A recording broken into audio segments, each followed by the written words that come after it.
right. Welcome, everyone. This is the Tuesday, September 19th, 2023 meeting of the Carrboro Town Council. Thanks for being here.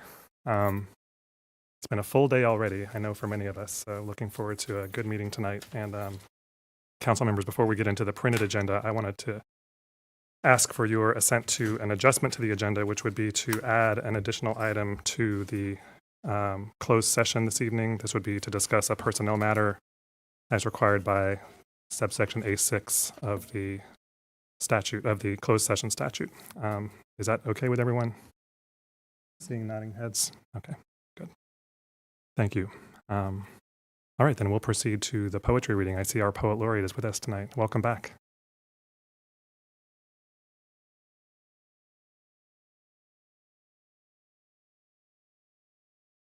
Hello. For those who don't know me, I'm Liza Wolfe-Francis, and I'm the Carrboro Poet Laureate, which is a super big honor for me.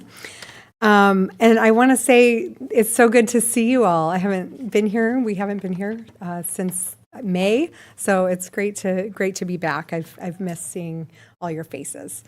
This is a poem that I am still working on, but I wanted to bring it tonight. It's one of mine. It's called Powdered Sugar on Strawberries. I want to say powdered sugar is an inheritance, the way it clumps together in your mouth like chalk. My words, truth like rising heat. My grandmother in the kitchen, oven on, strawberries sprinkled white. I bring one to my lips, candied fruit. Soothe any unsureness about the way voice emerges from mouth, from tongue, from lungs. It is a breathing that chokes when truth is blocked, too much sugar in the larynx. Taste buds tangled into shrugs, into gasps. All she had to say, even in the last days of being able to talk, began with dear, like a letter. Do you have something to say, dear? Don't we all have something to say? Not if the sugar chalks up in your mouth, not if it isn't prescribed like the things we learn every day with every inhale, every cross of leg, calf over knee. There are ways to be a lady. Speaking up isn't one of them. Manners and sweet, all sugar, no protein. I am jumping. I am screaming. No one hears. No sugar. All I want to say inside me, the ears of my family have gone deaf, missing. My grandmother's hands, warm over mine. Dear, there is a sweetness fed you that must be ignored. Thank you. Thank you so much, Liza. I can tell that was one of your own. Thank you. All right. I know folks just celebrated a new year this weekend. I'm told it's 5784 is where we're embarking on this week. So hope everyone had a great holiday weekend. I also just wanted to note before we get going too that last week I issued a proclamation for Hispanic Heritage Month, which is the month between the 15th of September and the 15th of October. A couple of the big events have already happened. There was a fiesta in Raleigh, of course, and the annual event in Siler City. So I encourage folks to go online and look up information about the other events happening for the rest of this important month. I also issued a proclamation declaring today Voter Registration Day. This is a national observance. As you know, we have elections, both local elections coming up here in Carrboro and primary statewide elections coming up in March. So encourage folks to spend just the few minutes that it takes to confirm that your registration information is all correct. You can go on the state's Board of Elections website and do that. Make sure that address is up to date, that your address is up to date on your registration. Make sure you know what all the new requirements are. There are some new requirements this year, I'm afraid, including requirement for a photo ID to be presented at the voting booth or at the polling place, and some other ones you need to know about or that may be coming down the pike soon. So please be aware of that before you make your plan to vote in this fall and next spring. I think I covered the big stuff for now. All right, we're going to move on to our clerk and announcement of upcoming meetings. All right. Good evening, Mayor, council members. Got a few announcements here. First up, September 20th, Affordable Housing Advisory Commission will meet at 7 p.m. here at Town Hall. On September 21st, we have the Transportation Advisory Board and Safe Routes to School Implementation Committee meeting.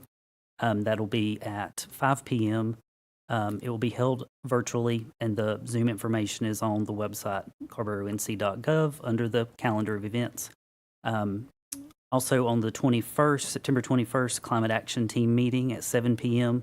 That one's also virtual, and the information is also online under the calendar of events. September 25th, the Community Safety Task Force meeting. That'll be at 108 Bim Street, and that will be at 7 p.m. And then next Tuesday, September 26th, the next council meeting here at Town Hall at 7 p.m. That's all I have. Great. Any additions of town meetings to announce? Susan? Just one change. The Orange County Local Government Affordable Housing Collaborative needed to reschedule its meeting. And so that meeting will now be held on Monday, September 25th from 5:30 to 6:30. It will be virtual. Thank you, Susan. Any others to announce? I will say that this Saturday, a couple of interesting events coming, including the Durham Pride Parade and Festival. I know a few of us from the council will be, as usual, marching, which I'm looking forward to once again. And I know a couple of other council members will be at a marker installation for the North Carolina Civil Rights Trail marker in Southern Chapel Hill, which I believe at least 2 of our council members will plan to be present at. So a couple of really good things going on this weekend. All right. I have one more, Mayor. Yes, ma'am. Barbara. So I have one more. The disabled veterans are celebrating their grand opening on Saturday at 11 a.m. at Carrboro High School. Millie Dunveezy, Chapter 100, Disabled American Veterans, and it is to celebrate their grand opening. So come out and support if you can. And that is at 11 a.m. Great. Thanks, Barbara. Okay. I have a few people signed up to speak on an item that is on our agenda. Do we have anybody here who wants to speak on a matter that's not on our agenda? Makeda, come on in.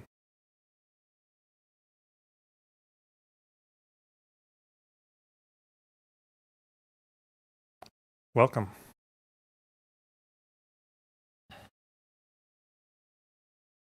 Thank you. Can pass these.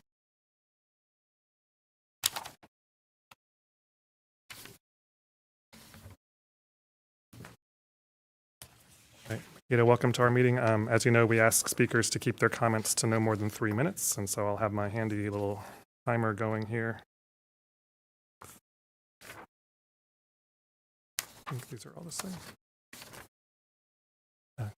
Right. Go ahead.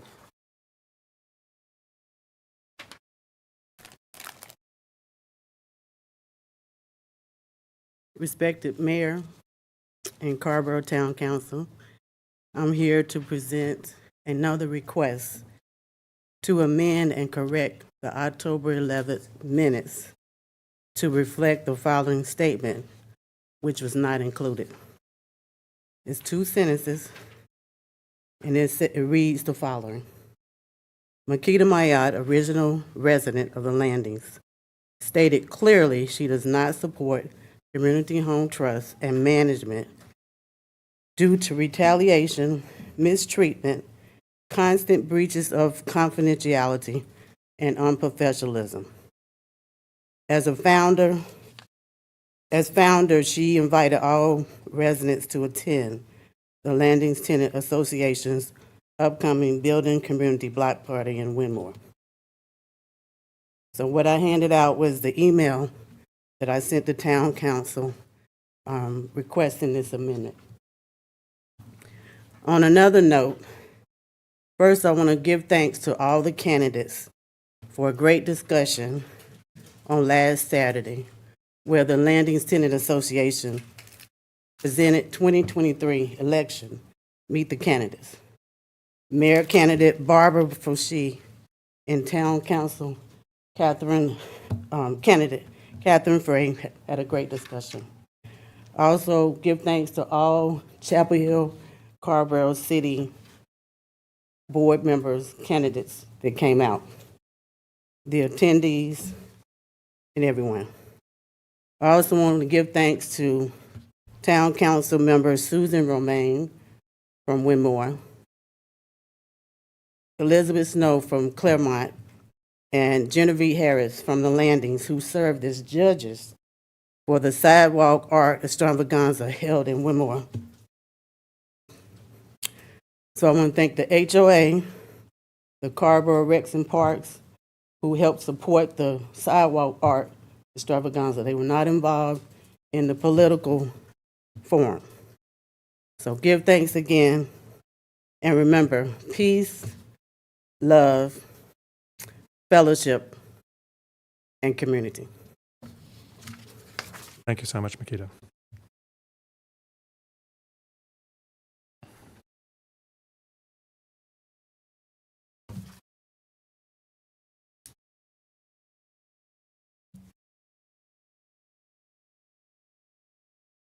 Okay. Question, Yes, is Sammy. this something we can act on, or? how do Well, we- I will note that those minutes are in our packet for today's, on the consent agenda. So we could, if you wish to, if a council member wishes to pull that, we can. Sure, I'll let's do pull that, it with a but, request to add, just change the language. I don't, Okay, so let's wait till we get to that point, but yeah, thanks, Sammy.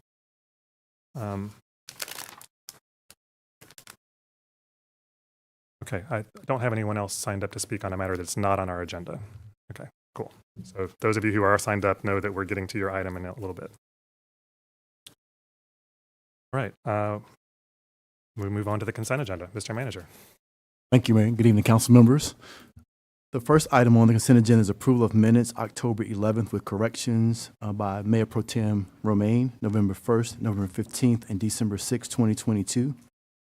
The next item is appointment to the Greenways Commission. The purpose of this agenda item is to request that the town council consider appointments to the Greenway Commission. The next item is appointment to the Carrboro Tourism Development Authority.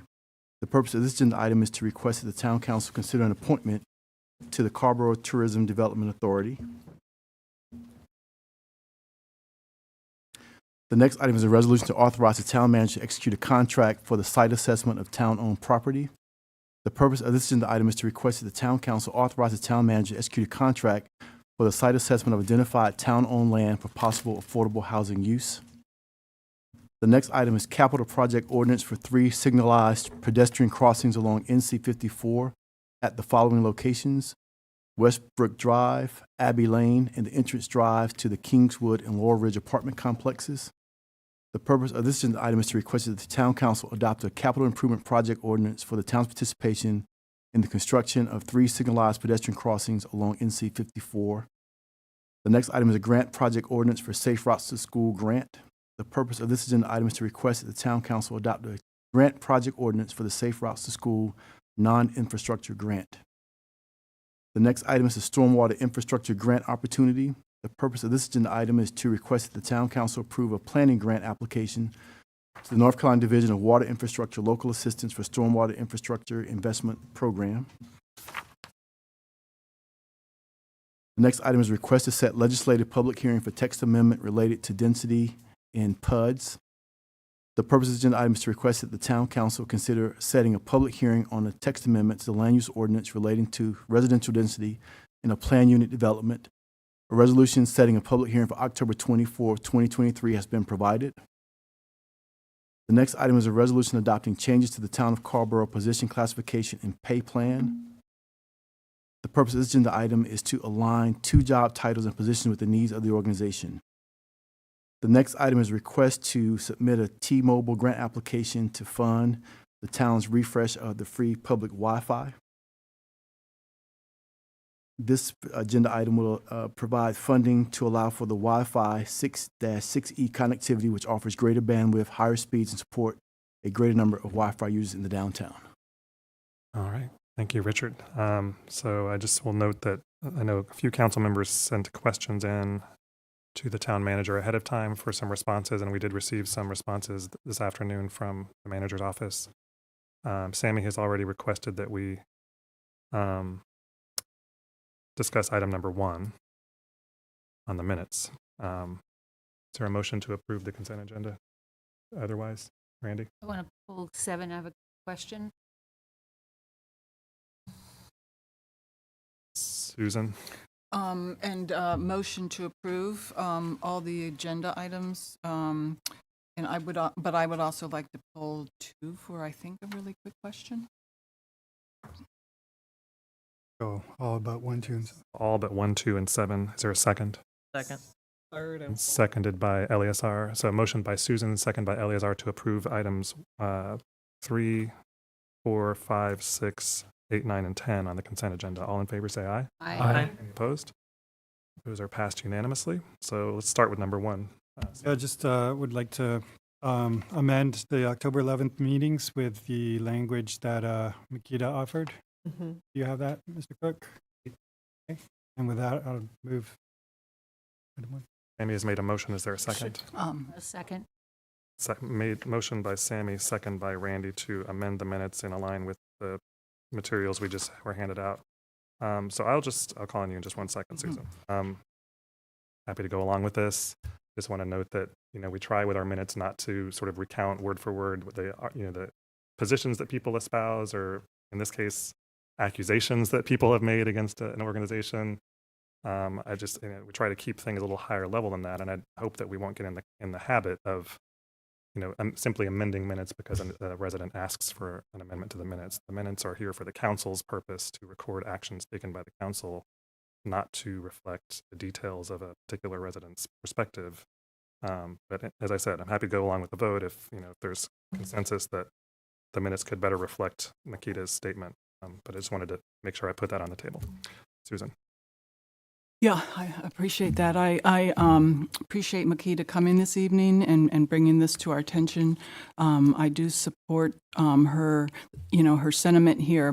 This is just more procedural question, and Wesley, maybe you can help with this. It is sort of an unusual situation where a community member has come before us and asked that the minutes be changed and language be put there that, as they would like to see it there. And I'm just asking the question about, is there a process in place? Because I do worry a little bit about a slippery slope. Each person who does make public comment would then be in a position, if they didn't like the way it was written up in the minutes, having that opportunity to come and make changes. And I feel like that could be opening up kind of a complicated situation. So I'm just curious, Wesley, if there is a procedure in place when community members make requests about minutes. Well, it's good to keep in mind that the minutes belong to the council, and it's up to the council to approve the minutes, and ultimately it'll be up to them. If a citizen did request a change of a draft or approved, they would need to present it to you at a meeting like this and request that change. It ultimately be up to the council to agree with that or not. And currently it is assumed that the minutes are concise per your direction. So you can change that as well if you so choose. But concise minutes is what we currently do. So I hope that helps. It does very much. Thank you, Wesley. Okay, I think we've expressed ourselves, but I just, again, just caution about that potential slippery slope, as Susan said. There's a motion by Sammy, second by Randy to make this amendment to the October 11th minutes. All in favor, say aye. Aye. Any opposed? The matter passes unanimously. Next item is number 2, Susan. This is on the Greenways Commission appointments. Yes, thank you. We have, I guess the situation, Wesley, correct me if I'm wrong, but we have 3 current members sitting on the Greenways Commission, and those 3 members are all white. We have 2 members who have applied, and the recommendation is to seat those 2 members, and both those members are also white. And I bring this up because I understand the need to appoint maybe at least one person because we do want to address the problems with quorum. But I have to be honest, I'm a little concerned about appointing 2 people at a time where we are, really looking to our greenways to connect more BIPOC communities around town, marginalized communities around town. And I just feel like it's especially important right now. Well, it's always important, but especially important right now that the Greenways Commission does reflect more the demographics of the community. And so I would recommend that we perhaps appoint just one person tonight, and then look for ways that we can try to diversify our applicant pool, and then try to fill those other 2 spots in a timely way. Thank you, Susan. I appreciate where you're coming from on that. I guess a couple of thoughts come to mind. One is, it's nice to have more than a bare minimum for a quorum for some of our advisory boards, simply because people may have miss a meeting, that kind of thing. Our policy does make this exception for when we have a need to meet quorum requirement and we don't have enough applicants to meet that need. But not excusing the responsibility of the town to then go out and continue to do recruiting a diverse applicant pool. And then the second thought is, I don't know how I would choose between these two. I'm happy just to appoint both of them, and to then put the energy behind going out and continuing to recruit applicants. I guess I just, I would just like us to, let's get the thing built up as much as we can, and while still recognizing that there is another vacancy available for us to continue to pursue appointments to. Randy. Yeah, I just want to ask Wesley, are there other advisory boards that are in the same kind of position as Greenways? Yes, the Greenways is a little more dire with their quorum issues at the moment, but we do have we have vacancies on almost all the boards, but this one's a little more dire as far as needing members, because I was looking at the roster, and the reason that there is such a issue with the quorum is there was a resignation in July of this year, and then another one earlier this year. So that's what's caused this. And the Environmental Advisory Board is in the same. And what about Rexon Park? I can check and Oh, see, but yeah, there are vacancies. Yes. Yeah, my point is that I realize you've had one heck of a time trying to meet the interest. What does it look like in terms of a timeline were we to hold? Do you think, based on your experience, that much would change in the next 6 months because there will be movement in? We have done some pushes working with the Communication and Engagement Department, and there has been some new applications come in because of these pushes that's happened over the summer.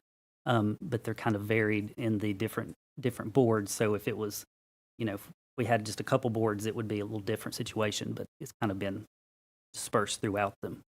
So, it's hard to say, but our efforts have gotten us some applications. So. Okay. Damon, I'm inclined to agree with you under the circumstances, given that I don't know that in the near term much is going to change on the landscape. So I'll move the Sure. item. I have a comment. Okay, so let me hold on one bar. sorry. We have a motion by Randy. Is there a second of the motion to approve this item? I'll second. Sammy. Okay, Barbara, go ahead. Thank you, Mayor. And so, I understand about quorum, but quorum can also keep our boards from being diversified. We have gone through this over and over again. And, we are at the place where we are. Quorum is needed to conduct business. But, I'm just, as a reminder, we still want to work on diversifying our advisory boards and commissions. And so I'm fine to move ahead with the Greenways. I would never want to, stand in the way of the work of the advisory boards and commissions being done, because, that has to go on. Thanks. Thanks, Barbara. Eleazar. Hi. Thank you, Mr. Mayor. And yeah, I'm concerned about diversity, but I'm also looking at when some of these folks were appointed. What's the time? I know that we will have an additional vacancy, right? So at least one.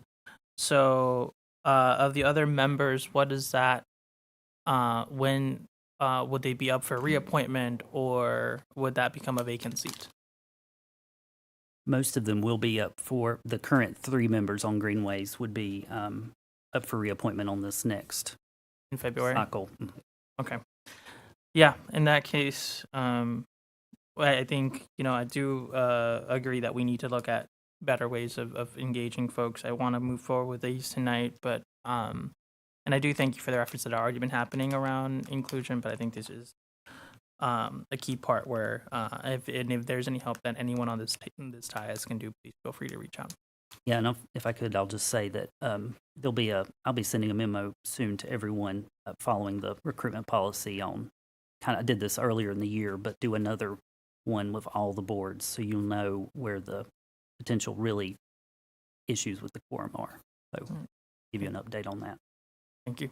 All right, great. Thanks, everybody. I have a motion by Randy and a second by Sammy to approve item number 2 on the consent agenda. All in favor, say aye. Aye. Opposed? The matter passes unanimously.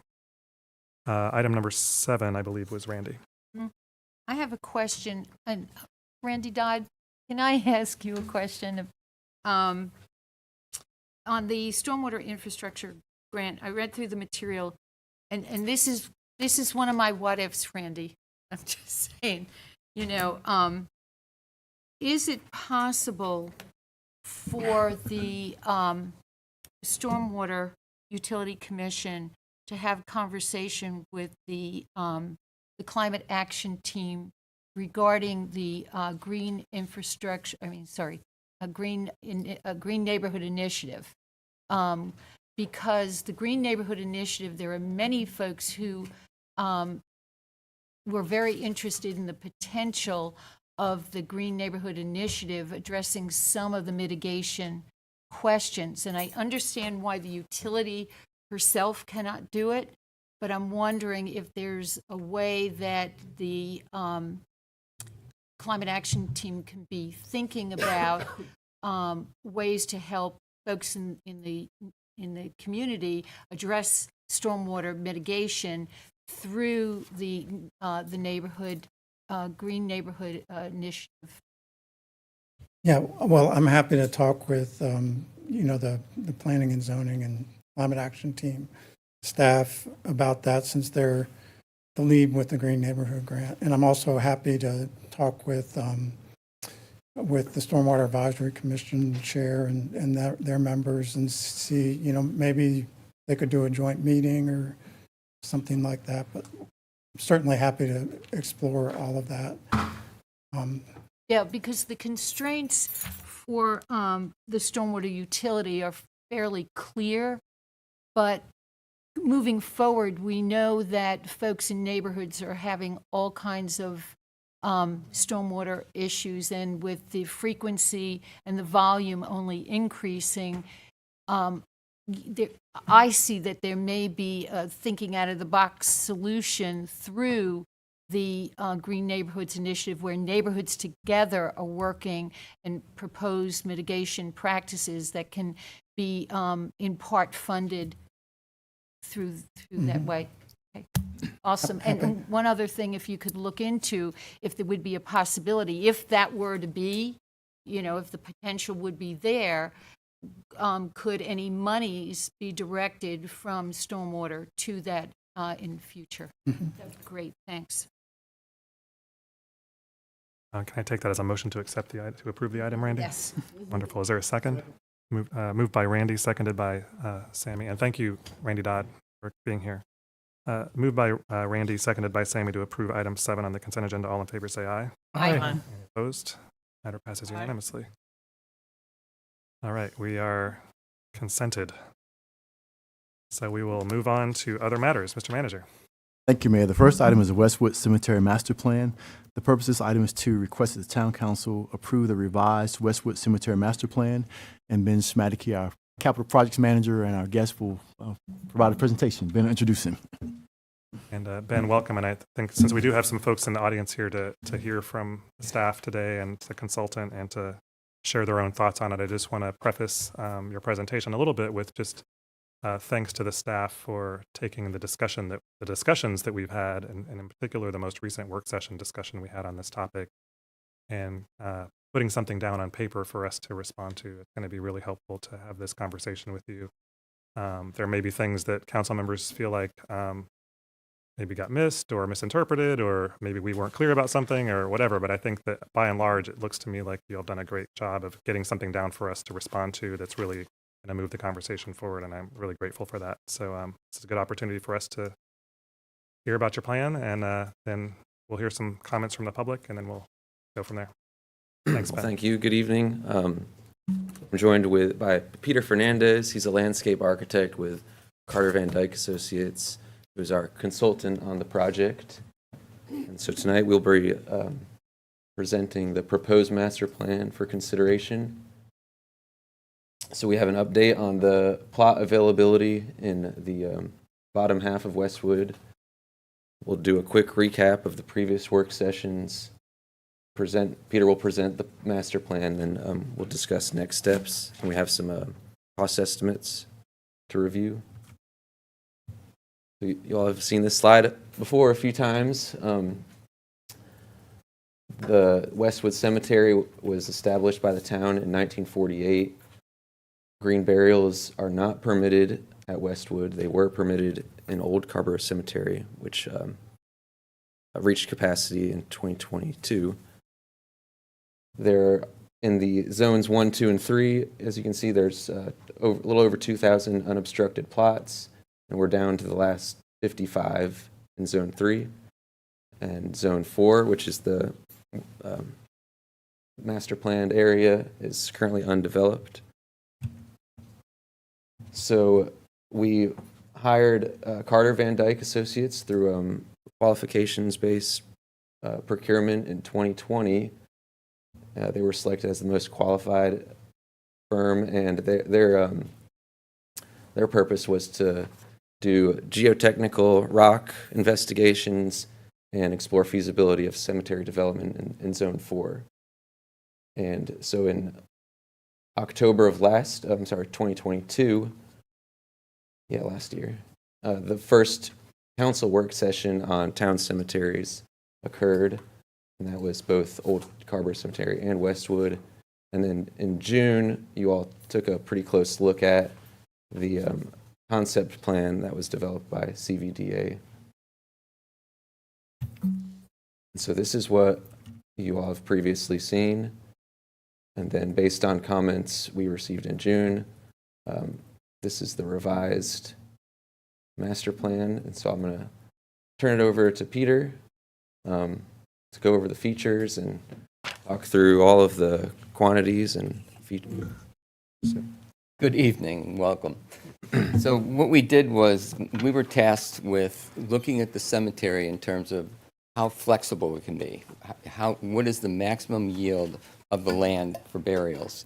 And what are their different burial options? Nationwide, for instance, cremins, there's a 60% of people now in the United States are cremated. There's been a real transition from casketed burials nationwide, and more people are going to the columbarium type burial and also to an in-ground cremation plot. So what we did here was we first looked at circulation in the site. So I don't know if there's a cursor. Yeah. When you come in off of Davie, we figured the funeral cortege would come in and go in a one-way loop around, so we tried to make it easy in terms of site circulation for the number of cars that go into the site. Right now, the existing condition is you come in off of Fidelity to a cul-de-sac, and so it's hard to circulate because this road is 16 feet wide, and so you really can't have two cars passing without driving on the grass. So we came up with this solution off of Davie. We've come around a central area now, which right now there are no benches in the cemetery, so nobody can really sit, and they would have to bring their own chair and sit amongst the graves. And the idea here, we could have a centralized area for a committal service on site that was sort of paved, so if it was raining, you weren't standing in the mud graveside. And then it also gave the opportunity for people in wheelchairs that could come to that service and it would be easier for the service to function. So in that memorial area, we planned on having columbarium walls and then also possibly an ossuary, which is basically a manhole, so you could put the ashes in there. And it was just to maximize the use of the site. It's totally flexible, that you would never have to build them if you didn't want to, if there was if the community didn't want that, but at least it's there on the master plan. It's sort of like when we adopt a bicycle master plan, you have the line on the paper and it might never get built, but when a developer comes in, then you can ask them to build that section of the trail, for instance. So anyways, on this plan, we have B1, which is in the center. Oh, great. Yeah, they can see. So this area right here, this would be in-ground cremins. These were the columbarium walls, and this is a path so that people coming around from their car could go on an all-weather surface to the service. And then what we did along Davie was we had a new fence line as requested. It goes around to a new possibly sign, and then this part of the cemetery would be fenced in, where this portion would be recreation forever, and then there would be new trees planted. And then wood line, you have bark mulch paths in one part, and then asphalt trails are the darker brown here. So these would be wheelchair accessible, and the bark mulch would be for if you were recreating or walking at night or in the afternoon. So other things, right now there was a lot of runoff from the site, so we're proposing a rain garden, because this does fall off a slope right here and there's a big gully. And as you can see too, this line right here is where the edge of the tree line is. So we're proposing standard, and then the big thing is the depth of rock. So when we did the study, there's exposed bedrock right in this part of the site, and then it gets a little deeper as it falls off, and then it gets shallower again. So we're showing the different types of grades for the depth to the bedrock. So the in-ground cremins would be where there's shallower bedrock, and then the traditional can be in this area where it's deeper. And then where it's shallower again, we can have the natural burials. So this site really does expand the potential for burials for the township in many different options. So we can show the examples, right? Yeah. Yeah, if you want to just go through. So this is an existing conventional plots. The number is how many additional plots the plan would provide. The next slide. This is a typical natural burial plot similar to the old cemetery, old Carrboroville Cemetery. This is an example of in-ground cremins. So this is a 4x4 grid, and then you can have up to 2 urns per plot. This is an idea of the columbarium. This is in Rehoboth Beach, Delaware. We're finding as old cemeteries run out of space, just like cities, you have to go up. So the whole idea is that you would have a columbarium wall. I think these are really simple. They're granite on a concrete foundation. They have benches. They could be paved around them or not paved around them. And I think, and that shows 40. This is an example of a aluminum picket fence that we proposed around the site. We would go with a 4-foot high fence, and you could also have a rhythm to the piers where there could be more fence panels. You wouldn't have to have as many brick piers. The brick piers could just be at the entrances or similar at a sign. And then this is an example of the ossuary memorial area. It could be pavers, could be some other material, concrete even. And the whole idea is that there's a bench there, and so this structure here has it's basically a manhole in the ground, and the ashes would go in there, and then you would have a wall behind it, and you could have bronze plaques with the person's name on it. So there you could have hundreds of burials in that on the wall and not use up the ground. And so then this is an example that shows what a rain garden could look like. And then our example for a path is we wanted to make them wheelchair accessible, and it could be gravel with a weed or fabric underneath it with gravel on top so that it could be accessible. Next.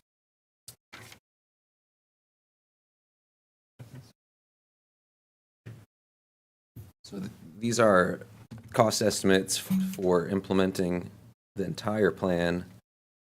So the total at the bottom is the entire master plan implementation. We did break this out into 2 phases. So we currently have a budget funded through the ARPA fund. So we propose using that money to survey the new area, generate the plot maps so we could begin staking out and using plots. And then also we would be able to demolish the existing cul-de-sac and put in the new loop road. And then everything else would require funding through additional ways. So depending on the timing of everything, if the loop road was done first and before the existing area sold out, then we could open up any section. But if we need to start selling plots before the loop road is constructed, then we would need to start further away from the loop road area, just so there's no conflict with construction.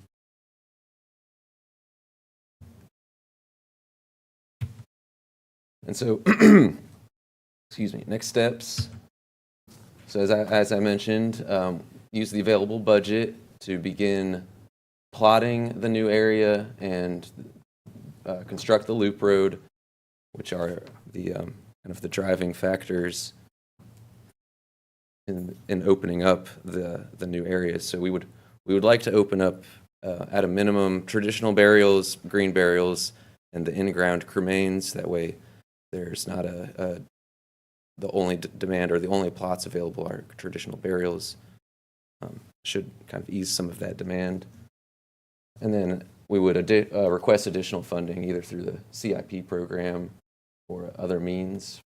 And then when this plan is adopted, we would have to amend the town ordinance to reflect the new burial options and update the fee schedule for the new options. That's it. We're here for your questions. All right. Thanks to you both. Council members, we have 5 folks from the community who have signed up to speak on this item. Wondering if we want to hear from them first and then proceed to our questions with staff. Sound good? All right. Just going to go in the order that folks signed up. So I'll start with Lori Clark. Are you here? Oh, there you are. Hey, Lori. Front row.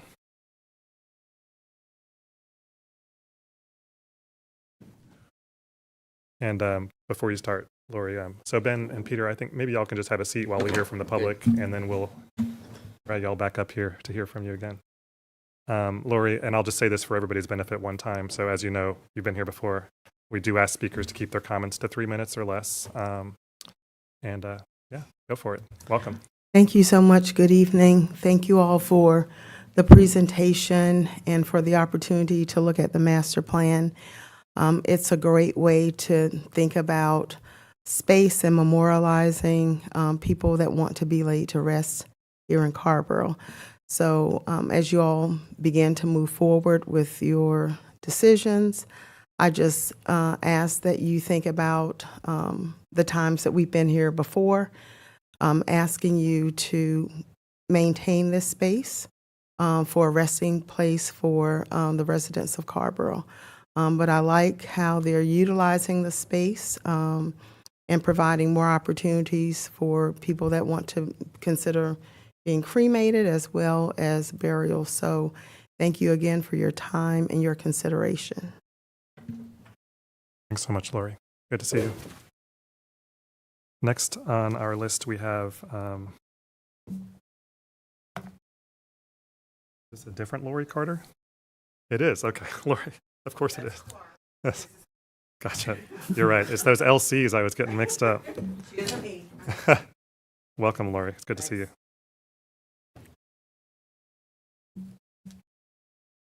Good evening, Mayor and council folks. Nice to see y'all.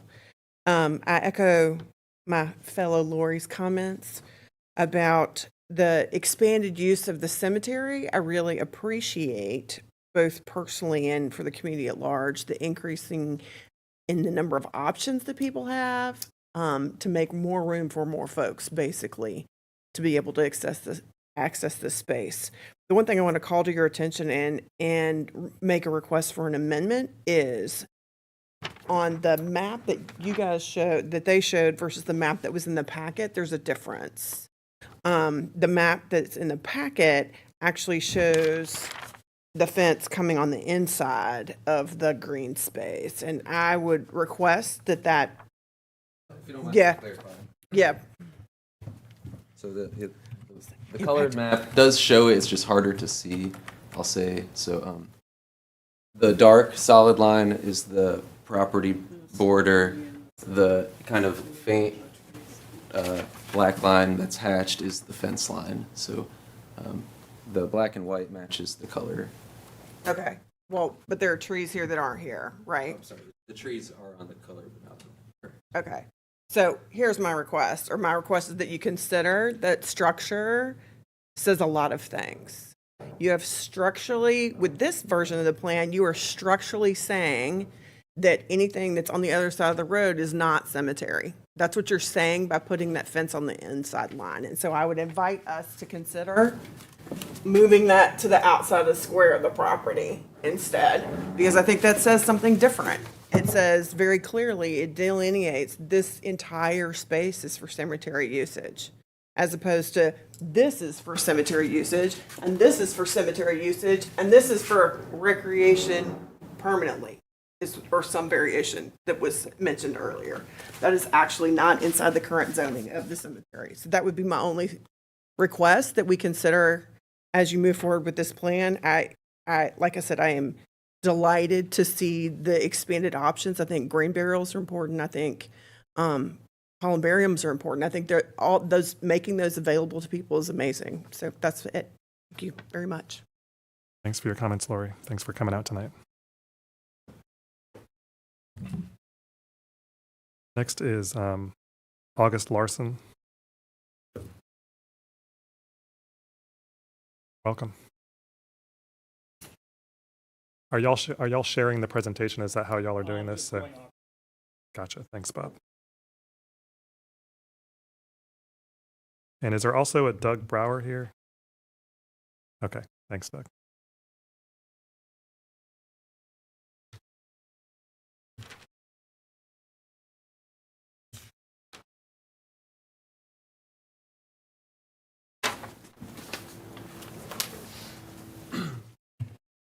Hello, my name is August Larson. I'm a student at Carrboro High, and I'm speaking on behalf of Westwood Cemetery. For the sake of compromise, we had to give up our dream for a park. After the work session, we were disappointed that such a large expansion of the cemetery was planned. But we felt that at least the open space preserved had significant size. However, yesterday when we saw how much open green space had shrunk, we felt shortchanged. The mayor's suggestion for moving the circle south met no objections then. In the spring, we collected over 470 signatures urging you to preserve the openness of 100% of this tract. After listening to the heartfelt wishes of the Westwood families, we understand that some kind of compromise would be needed. But as you make this permanent space allocation decision, as the youngest person who has been engaged in this process, I hope you will take into account the needs and the desires of thousands of residents who will pass through the neighborhood in the coming century. Using over 2/3 of this precious centrally located public land to accommodate the location preferences of a relatively small number of families would be a disproportionate allocation. We think 400 additional conventional plots should give plenty of time for those families to adjust to the finiteness of any cemetery. In June, some counselors noted that we are now running a county cemetery. If you could work with the Westwood families to tighten up the sales eligibility rules, then 400 plots could last for many years. When the invaluable nature of this land is considered, this process seems too rushed and too lacking in feedback from the community regarding particular features. For example, out of the 24 Westwood speakers, only one mentioned any provision for ashes. The current proposed master plan does not aptly address the community's desire for ample and open green space. Thank you for your time. Thanks, August. Thanks for coming here tonight. Bob, since you're up there, do you want to go ahead? No, Doug. Oh, you have another speaker. Gotcha. You're Doug. Doug, welcome.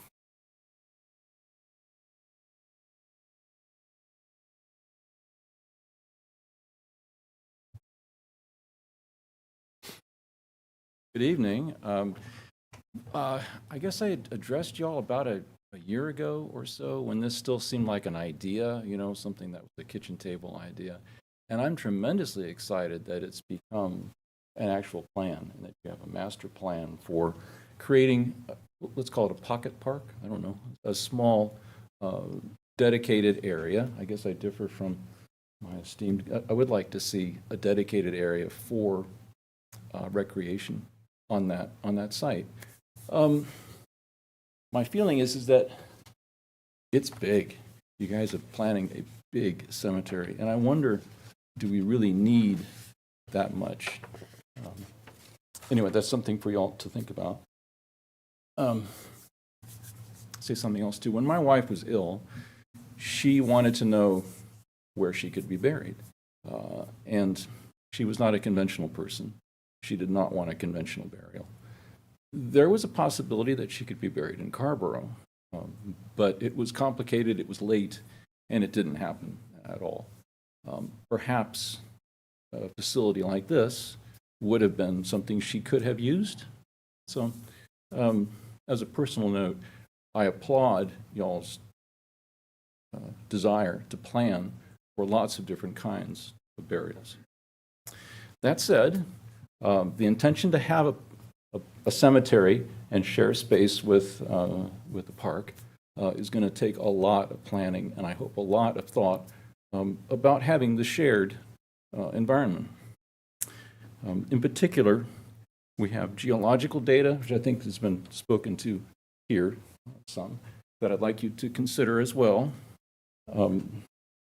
with a view to building as many conventional plots as possible. I think that's what most people think of when they think of a cemetery.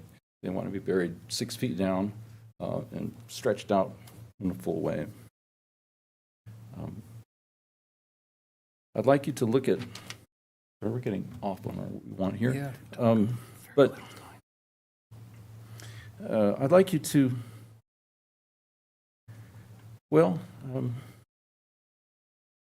I'm sorry, Bob, this is lovely, and I think we should definitely look at the geology and study the opportunities for more conventional burials. But more than that, or as well, think about the scale of what we're proposing to put here and whether it's not possible to give more space for people to use for recreation. And I'd urge you to please refrain giving final approval before you've had a chance to look at all the feedback that people are giving you. Thank you. Thanks very much, Doug. Thanks for coming out tonight. All right, next is Bob Proctor. Doug?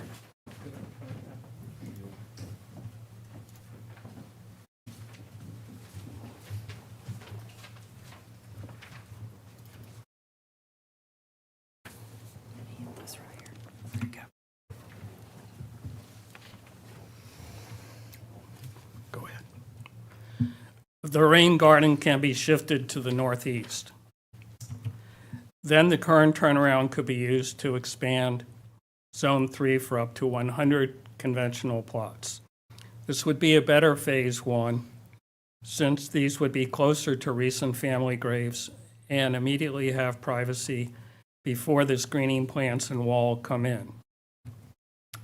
The bottom half of the circle has depths of 6 to 8 feet. Many conventional plots could be put there. Please don't expand Zone 3 as shown. Instead, create a temporary gravel turnaround in Zone 3. That is where Damon and June suggested shifting it.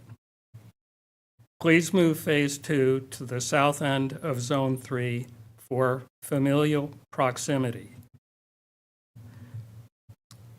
Community speakers did not request provisions for ashes. Oh, we need another one.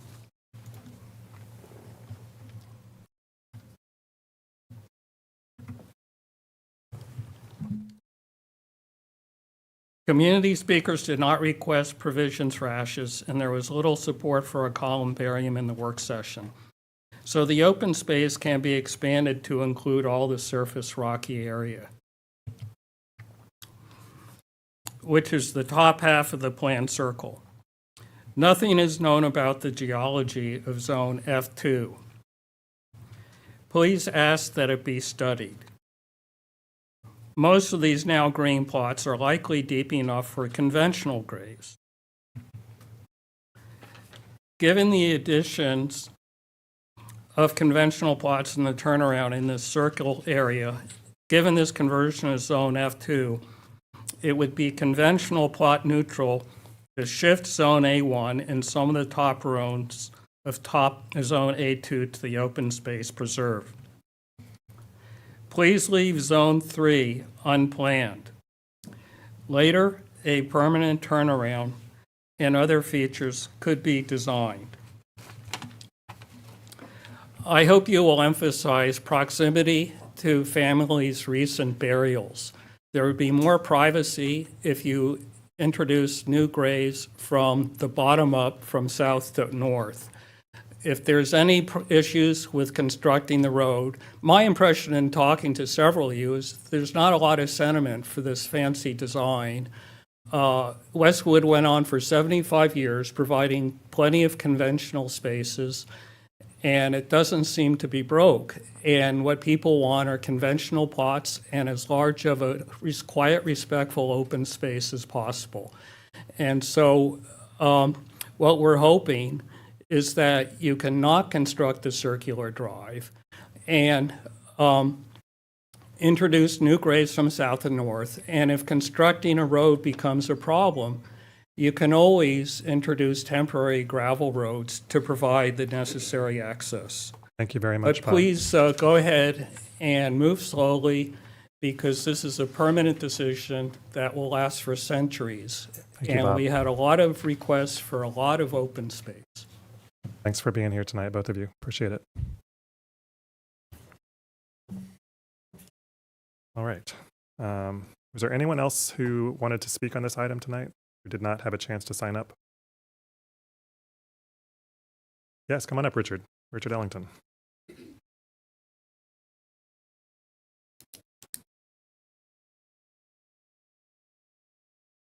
Good to see you, Richard.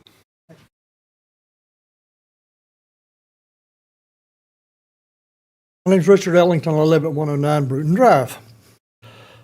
I'm probably either related or know 3/4 of the people that are in Westwood, and will probably be there myself one day. When my mother and father bought a plot for themselves, they bought additional plots for a couple of their children, and those two are unused right now because my brother and my sister have their own plots. Both of which were buried this year, as a matter of fact. My point, though, is I have heard that it was talking about doing away with the idea of the cremains and the columbariums or whatever.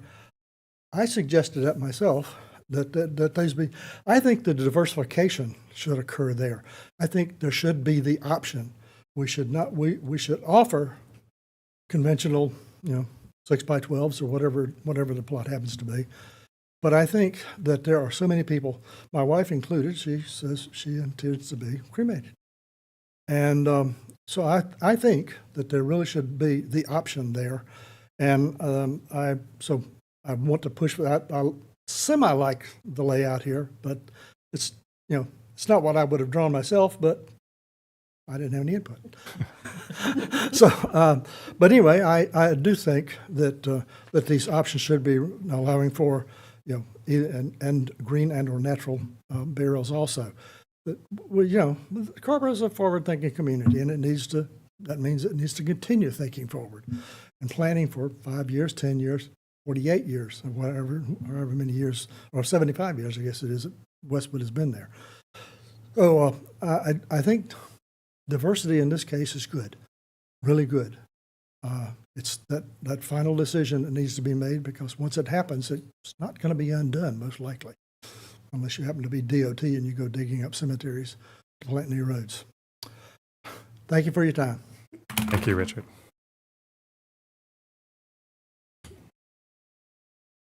All right. Maybe we can invite Ben and Peter back up to answer some questions if council members have questions. And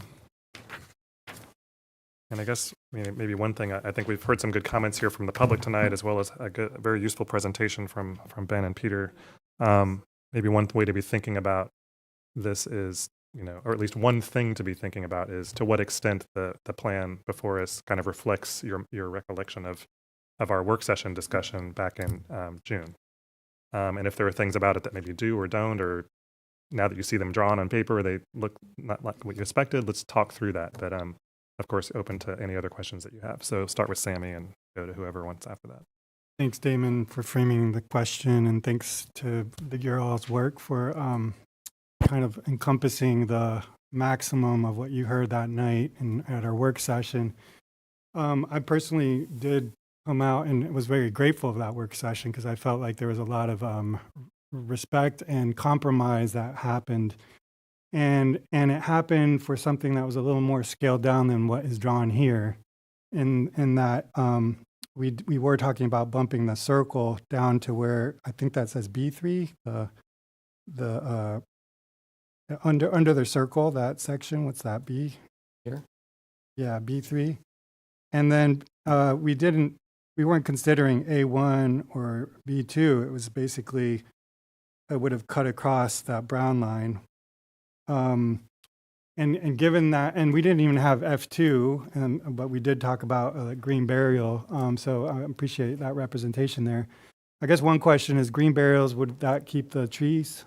That is the idea. Okay. If you had conventional burials there, you'd have to clear the site. Right. So basically, if we were to bump down that circle and not do the new rectangle that is above that first crossroad,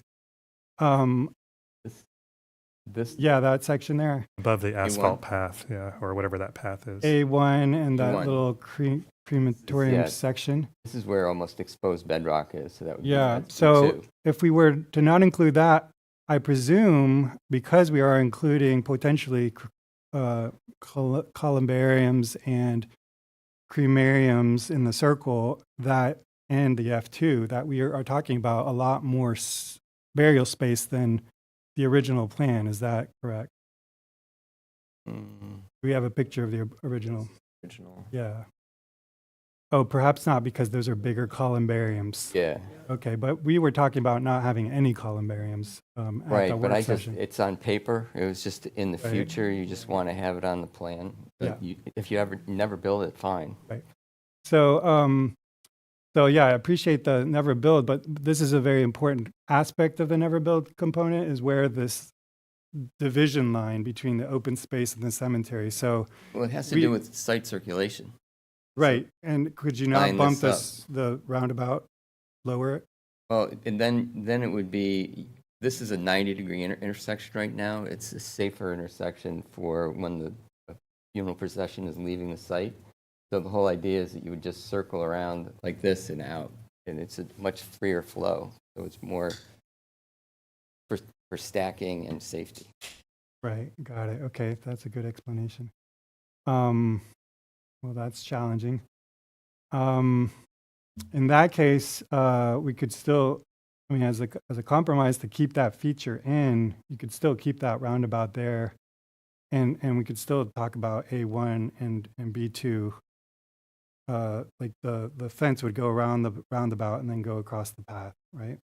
Right now, I mean, one of the things you could do is, obviously, you see this as big, colored blotches on the plan is this development, like it's an apartment tower. But actually, it's just lawn that's eventually going to have headstones in it. And, the whole idea is that you might not get to this part of the site, depending on how you phase it, until 2050. So, Yeah. I mean, in other words, so I don't know, you can plan for it, and then as you get further along in the future, and if you decide you don't want to build that and you want to use it as open space, it's always there if you start Right, lower. but we were talking about a fence that will separate the cemetery from the open space, and ideally one that would be opaque. So Yes. in the interest of nailing that down now, that's what I think would be more aligned with what our conversation was during the work session. It would come down, go around the roundabout, and then cut across that low Move A1. the fence line and the tree line to right here. Right, exactly. So that would be removing B2 and A1. Which weren't included, which we weren't, we came out of work session pretty happy without those two. So that's where I am in terms of this presentation. I appreciate this one picture. I was also hoping for more options, but we can subtract and achieve the same thing as like multiple options by how we think about this. But that's my feedback in terms of how to that question of what's presented today in regard to what we were aiming for during the work session. Thank you very much. Sure, and a fence is easy to move. So in other words, if in the future, if you wanted to build that fence now, you could do that. And then in the future, it could always be moved. Thanks for your question, Sammy. And I'm going to come to Randy in just a few seconds. I just want to appreciate one of the points, especially that Sammy made here, is that I think one of the goals we had in coming out of the work session and coming into this meeting was to establish some certainty around what the future of this entire site looks like. And so I think that's why you're hearing a little bit of pushback about, we want to say today, this is going to be the open space and this is going to be the cemetery. Does that make sense? Yes. I think that's where you're kind of hearing Councilmember Slade come from, is just wanting to establish that level of certainty, primarily for the community members who have been really engaged in this conversation over the last many months. So wherever we come out in terms of allocations of land and so on, I think there's a desire for certitude. I have Randy next, and then I'll go to Barbara. Yeah, thank you for the work that you've done on this. Sammy, I'm going to really appreciate how you crystallize many of the things that I was thinking. You know, when we finished the work session in June, one of the things that struck me that was so valuable was that I heard community folks on either side or any side, kind of said, look, we want to be at peace with this. We want to have a community sense of compromise with this. And when I read through this material, I didn't feel it did that.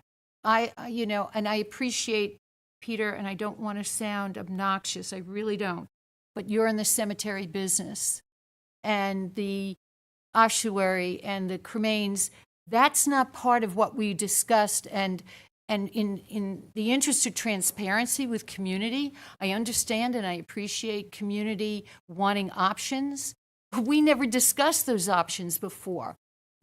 All of the conversation since Mayor Lavelle was mayor, and we started the conversations 2-3 years ago, I don't know how many years ago now, 3-4 years ago, on the cemetery, were always about conventional burials.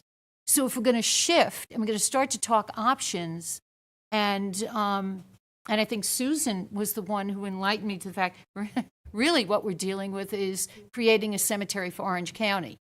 That we really think this through. I agree that the future may be shifting away from conventional burials. I absolutely see the potential of all that. But the bottom line is that's not the conversation that we've had with community during last year. And it wasn't the direction in June. So if we want to really have that discussion and plan for it, which is kind of different, because I really like what Damon said in June about shifting that oval down, and I still think that may be a possibility. I think we need to have further, the council needs to have further discussion on whether or not they want to create space for something that we did not have an open discussion with community on their interest. We know that there is an interest for conventional burial. We know that there's an interest in part for natural burial. That makes sense. And finally, I just want to say that I agree with everything that Sammy's saying, because I think that the B2 and the A1 can be dropped away and that tree line can come down, and that way it's meeting more of that interest and creating, potentially it can create more of a divided line between the open space, and I disagree with anybody saying it's recreational. It will not be recreational. It will be open, which is I really don't want folks to be thinking, there's going to be, any kind of game going on out there, for sports. No, this is designed, this was asked to be open space. I want that moniker to be back in this conversation, because that was the conversation community brought to us, and that's where we found some area of compromise.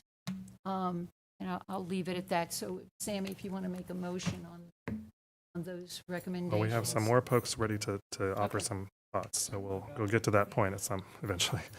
Next is Barbara, then I have Susan, and I think I saw Eleazar's hand as well. I'll get in there. And Danny wants in there too. All right. Thank you, Mayor. Thank you for the presentation. All of this is a cemetery, let's just be clear.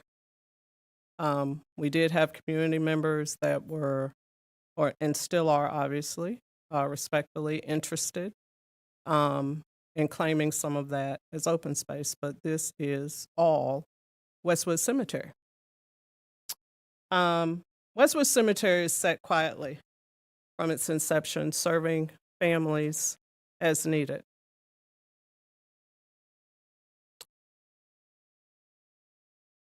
We lost one of our church members on Sunday.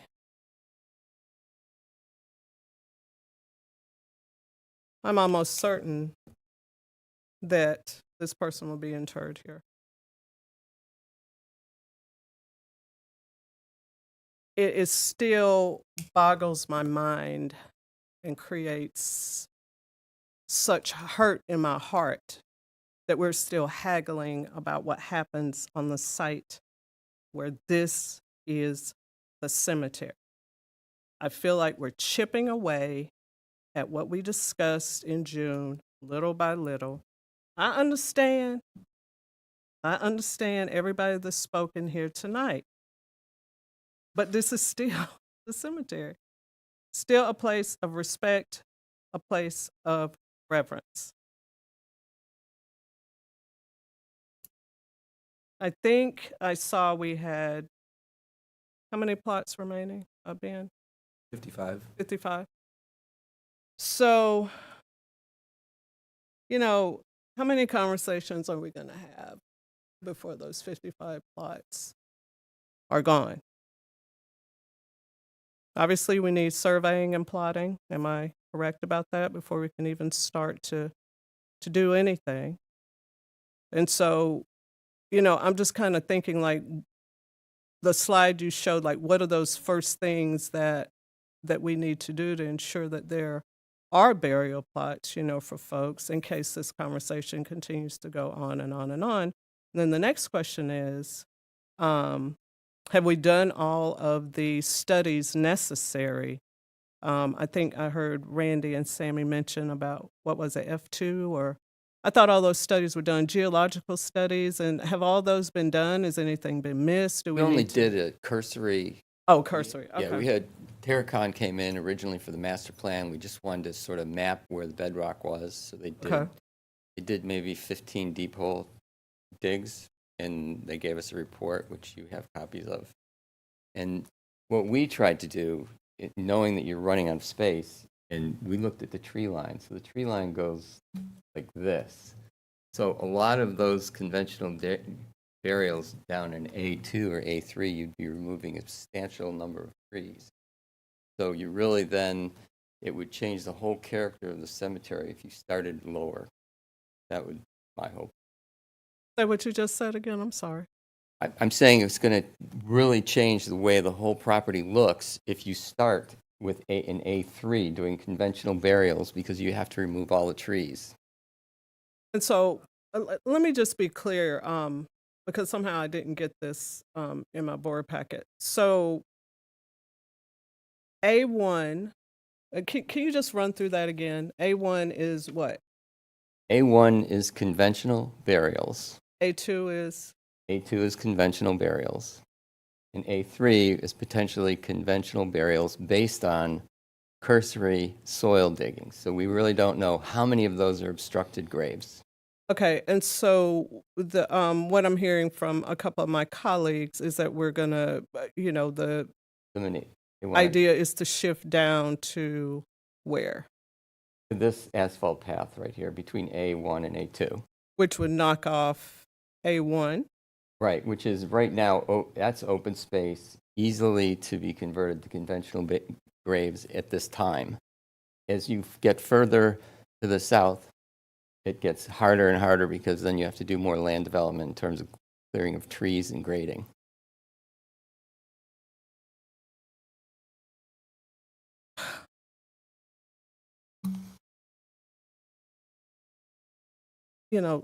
Let's just make a decision. I just feel like, we could talk this into 2050, if we chose to. But community has been through a lot on this issue. We've been through a lot with this issue. And, really, we can't say how people want to be buried, honestly. I just think you're just way ahead of yourself. I understand about the statistics. Thank you for that. But you really can't say, and if you bring people options, people tend to use them. So, I would just like to see us, just really get clear about this. I can't believe we're opening this all the way up again. It doesn't feel good to me. And I'm sure it doesn't feel good to all the people that came in here, voicing their opinion, about what they wanted to see there. This is just, yeah. That's all. Thanks, Barbara. Yeah, I want to echo this interest that I think we all share in getting to some finality here around what the site conceptually will look like. And so I hope that we can, again, keep our comments to, if there are tweaks here that maybe could better reflect the conversation in the work session, if you feel that it doesn't, that kind of thing. But I agree with you, Barbie. I'm not interested in this opening back up. Like, I think we're close here to what we want to see, and let's try to get there as soon as we can. Next, I have Susan, and then Eleazar, and then Danny. Yes, thank you. Just some general comments. I agree. I think that it would be really nice to try to make a decision this evening in terms of this plan. And I would also say that, I've heard from community members this evening who actually did comment about liking to see these different options. So I think that's a really important part of the plan. Best I can tell is the one source of disagreement right now is where this paved path will run, correct? So my question is, let's just say we decide to keep that paved path where it is. That means losing some of these traditional burial spaces, but are there ways that we could still be able to put those back into the plan somewhere else? And I'm looking at that F1, F2. Have those gone through? I know there's trees there, and I understand the reluctance to take out trees. The hope would be they could be harvested in some way. But have F1, F2 have they gone through any kind of geological survey? There's Yes. boulders in the woods, and there's all different evergreens. I've walked through the whole thing years ago, and the whole idea there is usually like in the old Carrboro Cemetery, it's like a woodland path, and it's a woodland setting with the natural burials. And I think what's going to happen in F1 and F2, because of obstructions and trees, you're going to have a grid, but you're only going to bury maybe one every 5 or one every 10, depending on what the layout of the trees are. So until we really overlay a grid and look at everything, we're really not going to know what what the yield is. Right now, we're showing the gross number. I just, I'll add, this is residents' backyard right here. So I think part of the intent was to keep a kind of a wooded buffer. Yeah, I see that.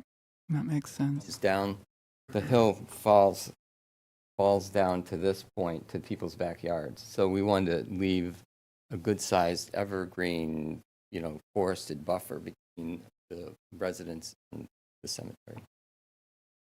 And also for the peace of the people who are visiting those graves in the woods. So there's a different feel for each section. Mhm. Okay, you've given me things to think about. That's all my questions right now.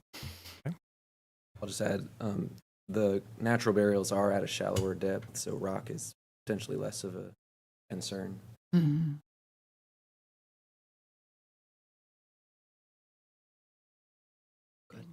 Eleazar and then Danny. Thank you, Mr. Mayor. And I'll start off with saying that I like the plan.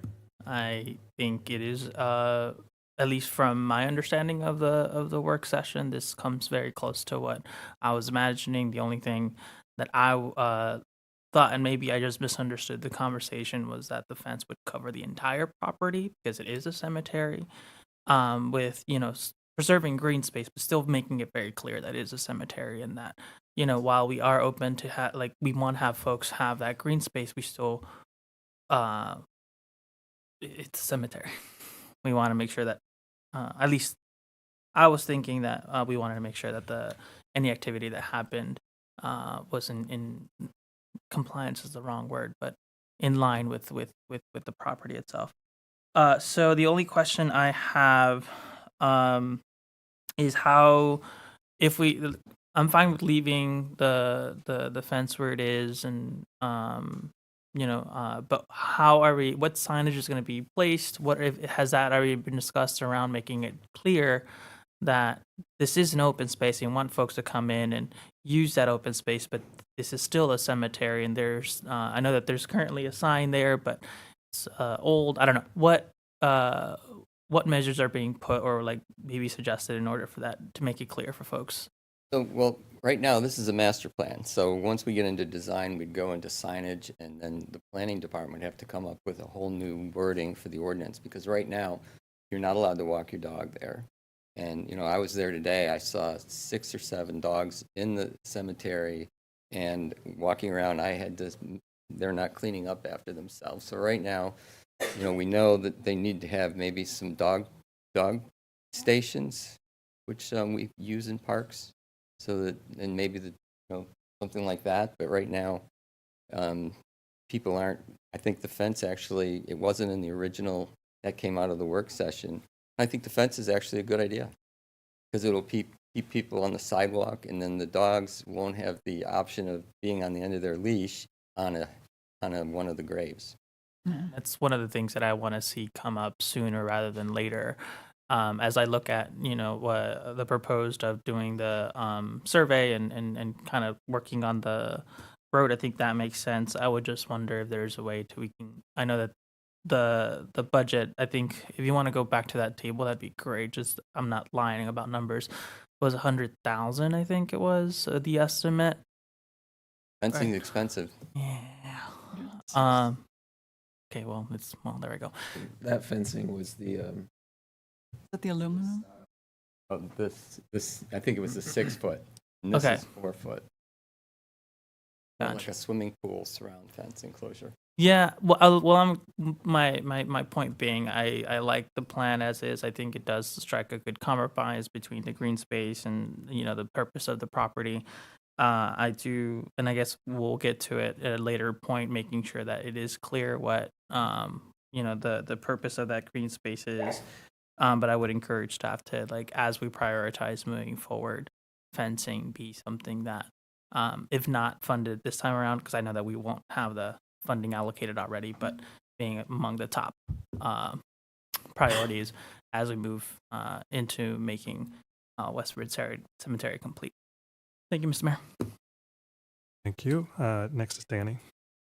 Thanks. I want to start with some sincere thanks to our staff. This has been quick movement, and you were charged with quick movement, and it's been quick movement at a time when we're also, triaging our comprehensive plan and a whole number of other balls that we keep throwing at you to ask you to juggle.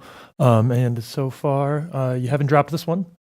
And I really, really appreciate that, truly. I think it reflects well on your efforts, and I think it is really, it's a service to the community since this has been so widely discussed. So I think that's really important. I am going to advocate that we pretty much adopt this as is for a couple of reasons. I hear this point about, the turnaround, and I guess I'm of two minds about that. One is that was definitely something that we talked about in our work session, but we talked about it kind of in, sort of back of the envelope planning. And the spirit of what we reached at the work session, I feel very strongly, was preserving the cemetery and sort of, making a compromise with this open space, alongside the highest use of the cemetery. The open space was in recognition of the bedrock and the fact that we were going to have a limited number of graves and grave sites. And so, in addition to the comments that we heard asking for improvements and asking for some beautification, I think we also, did reflect very clearly that the open space was to exist alongside a cemetery that was treated as such. And so, I think this is an example where we can learn from. We really need to resist the temptation as a council to over-design and get into the weeds during work sessions and council meetings, because that loop has now been studied by experts and has been, for reasons of safety, found to not be feasible. I don't think that we were suggesting moving the loop, over and above the considerations that, we just, in other discussions, have been prioritizing clear and safe traffic flow. And so, to my mind, that's like, I hear that point, and I hear that it would be nice to have potentially more of what we are considering a compromise. But I don't see it as feasible because it's been studied and this design has come back to us. And as far as the columbariums and cremains, I think they're lovely. I really like the diversification, but most importantly, I think the point that they are not necessary right now. The one change I might suggest making is to move potentially the columbariums to a third phase. It would be very, very not, it would not impact our action here very much. But, those columbariums, once we accept that the loop is where it is for, reasons of safe design and an improved experience for people who are there, for services. And I really think the all-weather surface is a nice touch. There are many people, in various stages of life, infants and older folks, who I think will avail themselves of that. And so if that's in place, and the loop is there because it makes the most sense for safety and experience, then the columbarium, all that's just maximizing the site, which we could potentially do later. If we put it in a phase 3, it knocks, I think, $170,000 out of the sticker price of the first 2 phases. Finally, I think it is appropriate that the fence remain where it is. And I have thought about this a lot. And part of this is because, for as much as I want this to be all preserved as a cemetery, and I want that open space to be used as respectfully as possible, this is just a part of town that folks move in and out of. And people do sometimes use this space a little bit unawares, and signs do what they do. But I don't think we want to be put in a circumstance of like hard enforcement, right? I think there will be, folks who use this, they may jog through, there may be dogs there. I would prefer that there not be. I think it's inappropriate. I think the fence placement here protects the experience of the families and service goers more. I think, the fence on the outside would perhaps mitigate that a little bit, but ultimately I think that this is in the spirit of compromise. I think it protects the experience. I would leave it where it is, with some hesitation. So with all that in mind, I would like to move the resolution that we have with the amendment of moving the columbariums to a third phase of development, but in the spirit of getting going on phase 1. So Danny has moved the resolution and Eleazar has seconded, and now I get to share just a couple of thoughts. Thanks everyone for your comments. I do think that we and of course staff were trying to pull together a lot of really thorough discussion that happened over the course of not one work session, but really a couple plus some other meetings around that, and the meetings we've all been having with community members and so on. And so in that spirit, I think staff has done a really good job of distilling that into a new master plan, which is what we asked for. So I thank you for that. Did we talk about having that loop access road lower down? Of course, yeah, we did. That was a feature of our conversation. Did we talk about also, in my recollection, a feature of an important part of our conversation was making sure we separated the uses very clearly. And certainly my understanding was that it included some kind of fence or opaque, and including opaque screening between the open space and the cemetery use of the property. That's reflected here. Otherwise, on the cemetery uses of the property, maximizing the ability to plot out grave sites and to, if possible, add diversity of types of burials, which I think is, again, captured here. Is this plan going to make every single person in this room happy? No. But it's a compromise, and it achieves, I think, in broad strokes and in important strokes, what we talked about in the work session. I'm sure every one of us would have drawn some different version, but it would probably have looked a lot like we have in front of us here. And to me, that's what's important. So yeah, I'm not going to sit here, as Danny said, and try to redraw it for everybody based on my own personal predilections around cemeteries and so on. So I appreciate the motion to move forward. Is there any further discussion? There's been a motion and a second. Sammy. Yeah, I'm just going to explain why I'm not going to vote for it. I appreciate all the effort. I recognize the differing perspectives and the attempt at arriving at something that satisfies everyone's needs. This is the challenge of being in our position and listening to the public and a diverse public like we have. The reason I'm not supporting is it was already very hard for me to let go of the fact that we are struggling to find land to support an actual park. I actually go as far as saying, like, we should have an opaque screen so that it could be an active park and it could separate the uses in a very respectful way. I believe that is possible.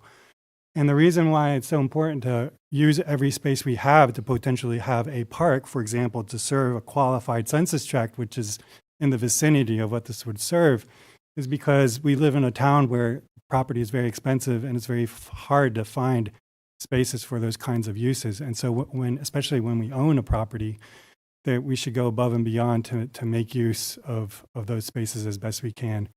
And I feel that we're missing the mark here. I think we could make a larger space and we could have an opaque fence and it could potentially, maybe not this year, maybe not in the next 10 years, but eventually, as this is even more built out community, people would recognize the value of such a space and it could become an active space. So those are the reasons, and I think it's healthy to represent in a vote and reflect the community. This should not be a unanimous vote, so I will be making my vote for those reasons. Thank you, Sammy. Any other comments? Randy? Yeah. I agree with Sammy. Although I really appreciate the conversation that we're having tonight, I do feel that it is distanced from where we left off in June. I felt that where we were in June was a truer sense of reaching across community differences and building something, a concept together. I could understand and I could buy into maximizing the space with the columbarium and the ossuary, even though that's not something we agreed on in June. But I think that there's a way to configure the space to allow that B1 and B2 and A1 to drop down. I agree with Sammy on the fact that having open space, reflective space, we talked about benches and we talked about creating the kind of open space that is a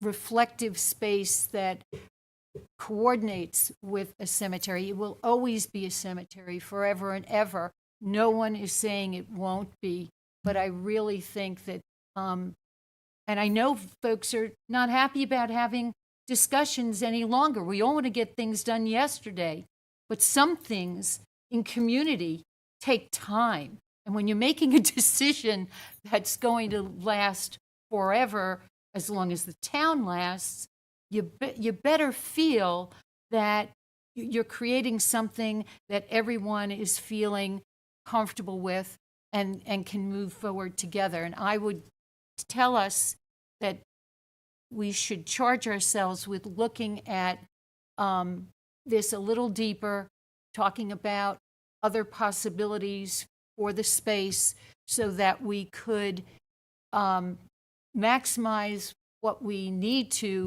but not give up what could express a reflective, open space with more heart. And so I will not vote for this iteration.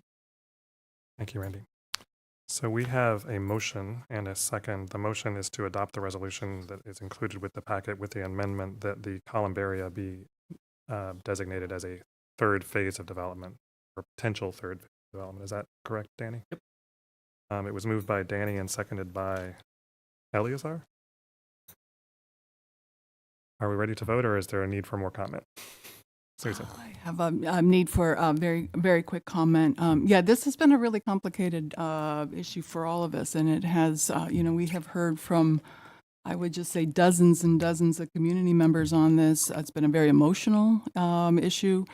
I think that, thank you both. I think you've done a terrific job in terms of taking that feedback that you have received and presenting this plan. It, of course, is not going to be totally aligned with each of us. I'm feeling at the point that given how much I think this plan has really tried to align with the feedback you've got, and plus sort of entrusting the expertise that you bring to the table, I'm ready to go support this this plan while also taking out the columbarium until phase 3. I did want to jump in for this one question though. We have become the only public cemetery in the area. And as we continue to provide these options, we may see more and more community members using Westwood. I do want to just, I don't know if this is the time now or if this comes later, but I do think it's becoming, with 55 traditional burial plots left, we are really pushing up against that time where we need to be deciding on the, are we going to have any kind of criteria, are we going to have preferences allowed for folks who are Carrboro residents, families of Carrboro residents, families of community members who are buried at Westwood. And I think this conversation, this decision needs to be made probably sooner rather than later, because we are seeing these plots become filled up so quickly, and I think that conversation needs to be had. Thank you, Susan. I think that's a good point. And if I remember, Ben, in your presentation, one of the next steps you identified after we adopt a master plan for the site is to, there will be some ordinance changes required because of the uses on the cemetery portion of the property, but also the fee schedule. And so I think that's probably going to be the appropriate time for the council to address potential changes to the fee schedule. We already have, for example, some different fees for depending on residency, that kind of thing. Resident and a non-resident So fees. I think it would be perfectly fair for the council at that time to consider other options for the fee schedule. Thanks, Susan. Mm-hmm. Okay, it's been moved by Danny, seconded by Eleazar, that we approve the resolution in the packet with the amendment that the columbaria on the site plan be designated as a potential third phase of development. Everybody understand the motion? All in favor say aye. Aye. Any opposed say no. No. The motion passes 5-2 with Sammy and Randy voting no. Sammy, yes. Thank you. I just want to offer another observation in terms of process. When we come out of work sessions, it's very hard to give direction to staff because we don't do motions. And I find it very problematic when one perspective is presented, I understand why it kind of encompasses all, but by the same token, it also cements that perspective. And so for the future, I would request, Mr. Manager, that we think in terms of options that really reflect and not cement some perspectives over others, because that was presented, and then subtracting from it could be interpreted as throwing a wrench in the process, when the reality is that coming out of our work session, we were coming from another place, the place that we're trying to describe during the work session. So maybe one approach, Sammy, could have been in situations like this where we're trying to tussle with some different values or vision, is maybe rather than having one concept plan, having 2 or 3 to talk through as options or something like that. If I may, I'm actually a landscape architect. I'm not in the cemetery business.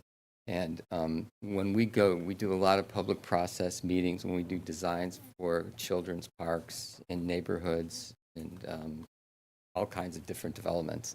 And one way you do it is everybody gets in a room and you just spaghetti on the wall kind of thing, where everybody will sit around and sketch. And when because of COVID, we really didn't have that chance to do a full on, roll out the tracing paper, get a big pencil out, and then go through all the different options. But I think this is a really good compromise for everything that we took in, bring back to you.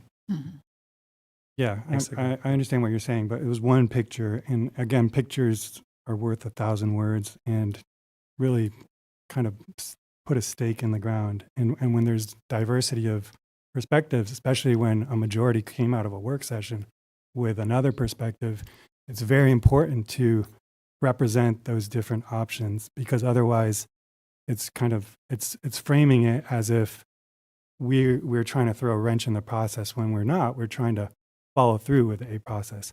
And we just had a work session the other day, and there was, for example, requests for a neighborhood-initiated process versus an automatic process. That's an example, Mr. Manager, a very explicit one, that I would like for there to be options, because if you just present one, then that's the one that will carry the day.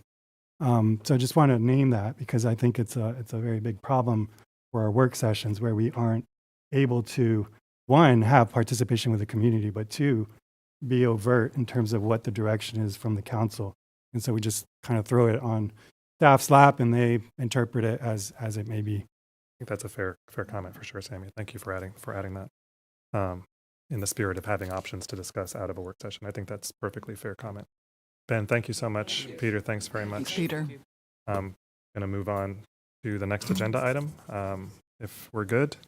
Mr. Manager? Thank you, Mayor. The next item is presentation on gas-powered landscaping equipment, and the purpose of this agenda item is to provide a presentation of staff findings on potential code amendments for banning gas-powered landscape equipment in Carrboro to reduce environmental and noise pollution. And Assistant Town Manager Zach Kyer and our Economic Development Director John Hartman Brown will provide a presentation. Great.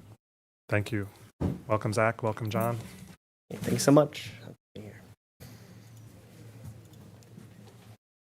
All right.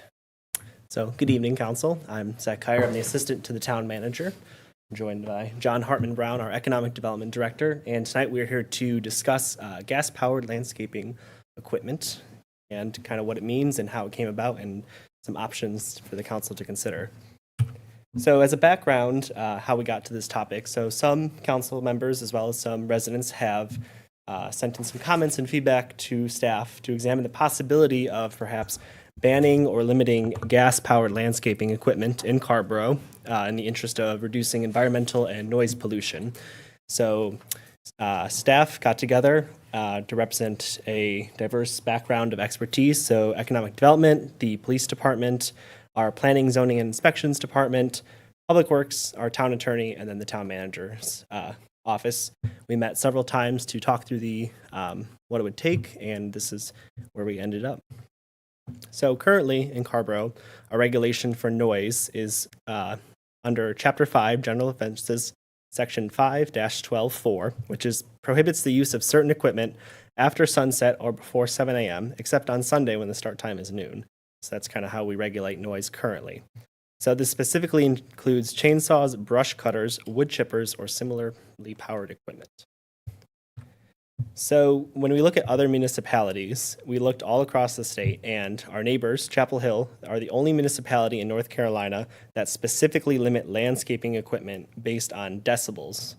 So we looked at some other municipalities. So in Elkin and White Lake, they use decibels to restrict noises and they may or may not exempt actions or items like town work may be exempted, or if there's a special zoning or a special project, so that gets exempted. The cities and counties of High Point, Mocksville, Mount Airy. My New Yorker is going to come out. Beaufort.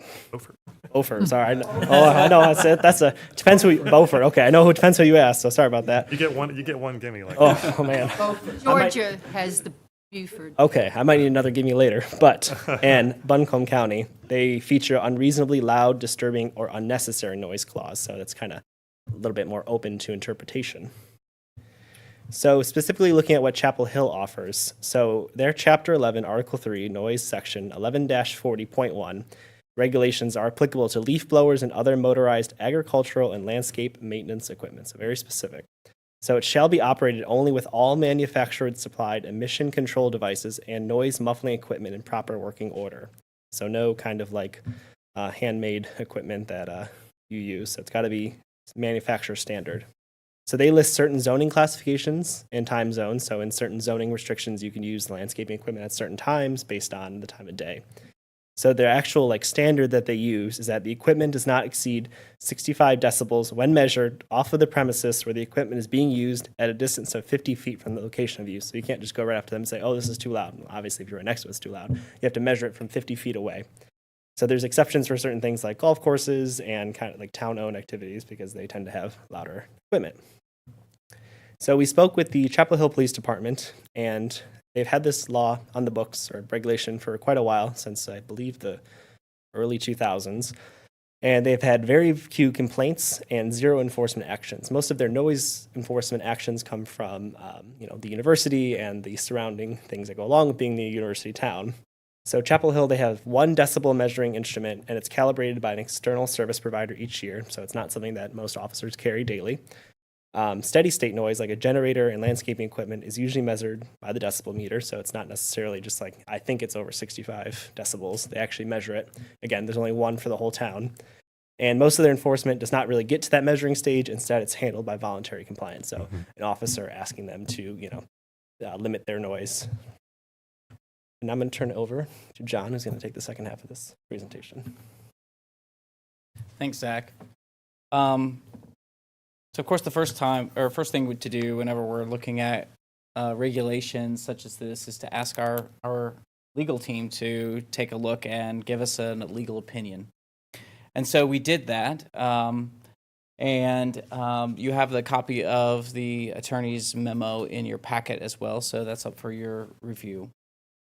The general points that came out of that were that it's expected that a ban on gas-powered leaf blowers is not likely to be upheld in North Carolina by our courts, but that we could establish the maximum decibel level system similar to Chapel Hill.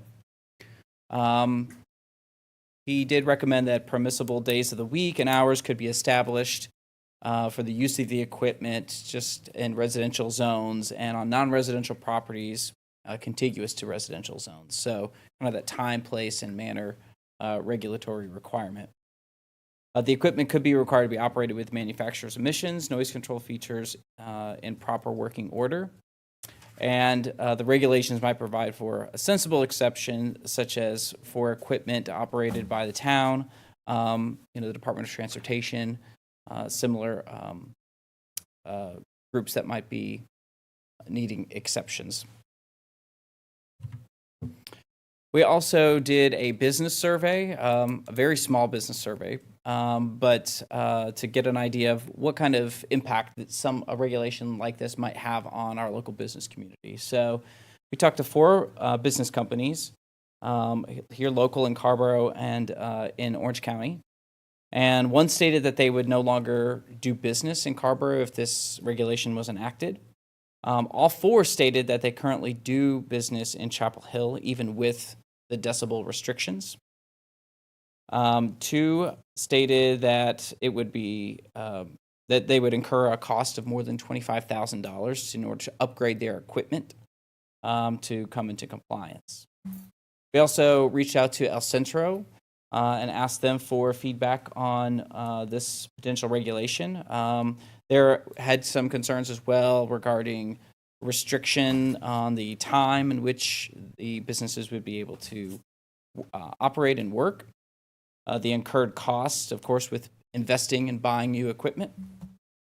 Encouraged us to do, if we move forward, to do some education on compliance, and that there was some concerns about it being the regulation being too restrictive and causing small and independent businesses to not operate here anymore.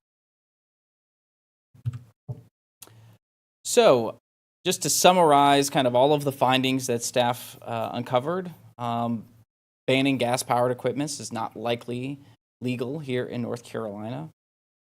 Placing decibel limits on and operational times may result in a similar outcome to banning gas equipment, gas-powered equipment, but would be illegal, legally allowed. And electric equipment is typically about 10 decibels less, so there could be a very similar outcome. The enforcement of decibel levels may prove to be a bit difficult, as we saw with the Chapel Hill example. It would be complaint-driven, and there would be limited enforceability. Chapel Hill is the only one in North Carolina to have such a ban in place. And a meter would be about $200 to $500, and then there would, of course, be the annual calibration, so that if we did get to a point of enforcement, we would have the evidence that would be legally admissible. And there also may be negative impacts to some of our landscaping businesses and low-income homeowners in order to come into compliance with time and decibel restrictions.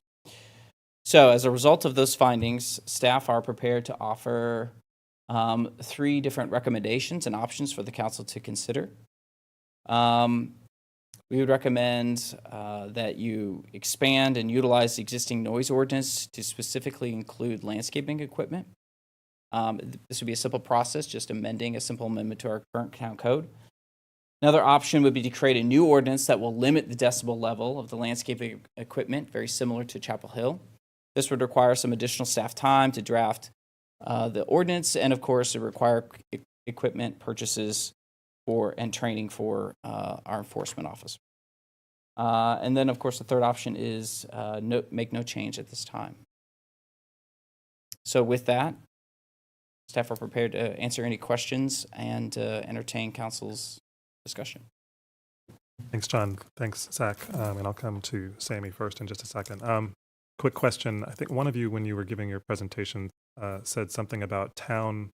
There, of course, as there often are exceptions for town operations. I thought I heard one of you say that even the town's equipment is somehow different. Is that true, or did I misunderstand? Yeah, so we're actually in the process of, let me see if I can find that slide just so I can be very clear.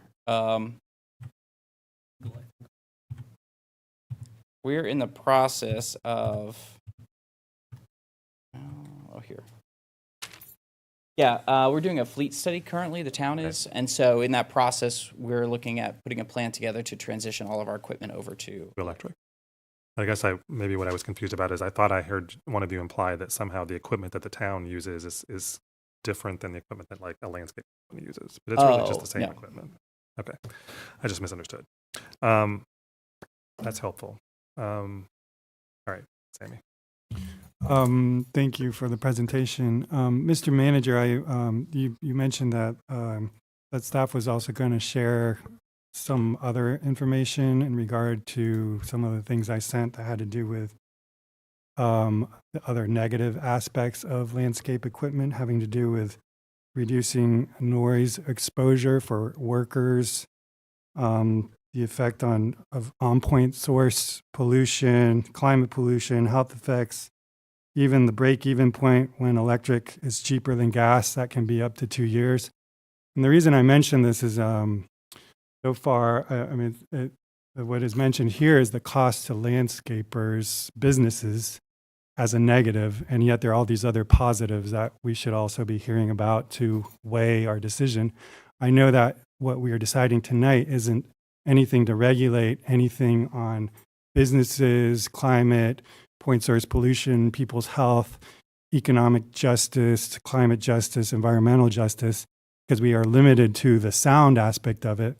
Correct, Mr. Attorney? Right.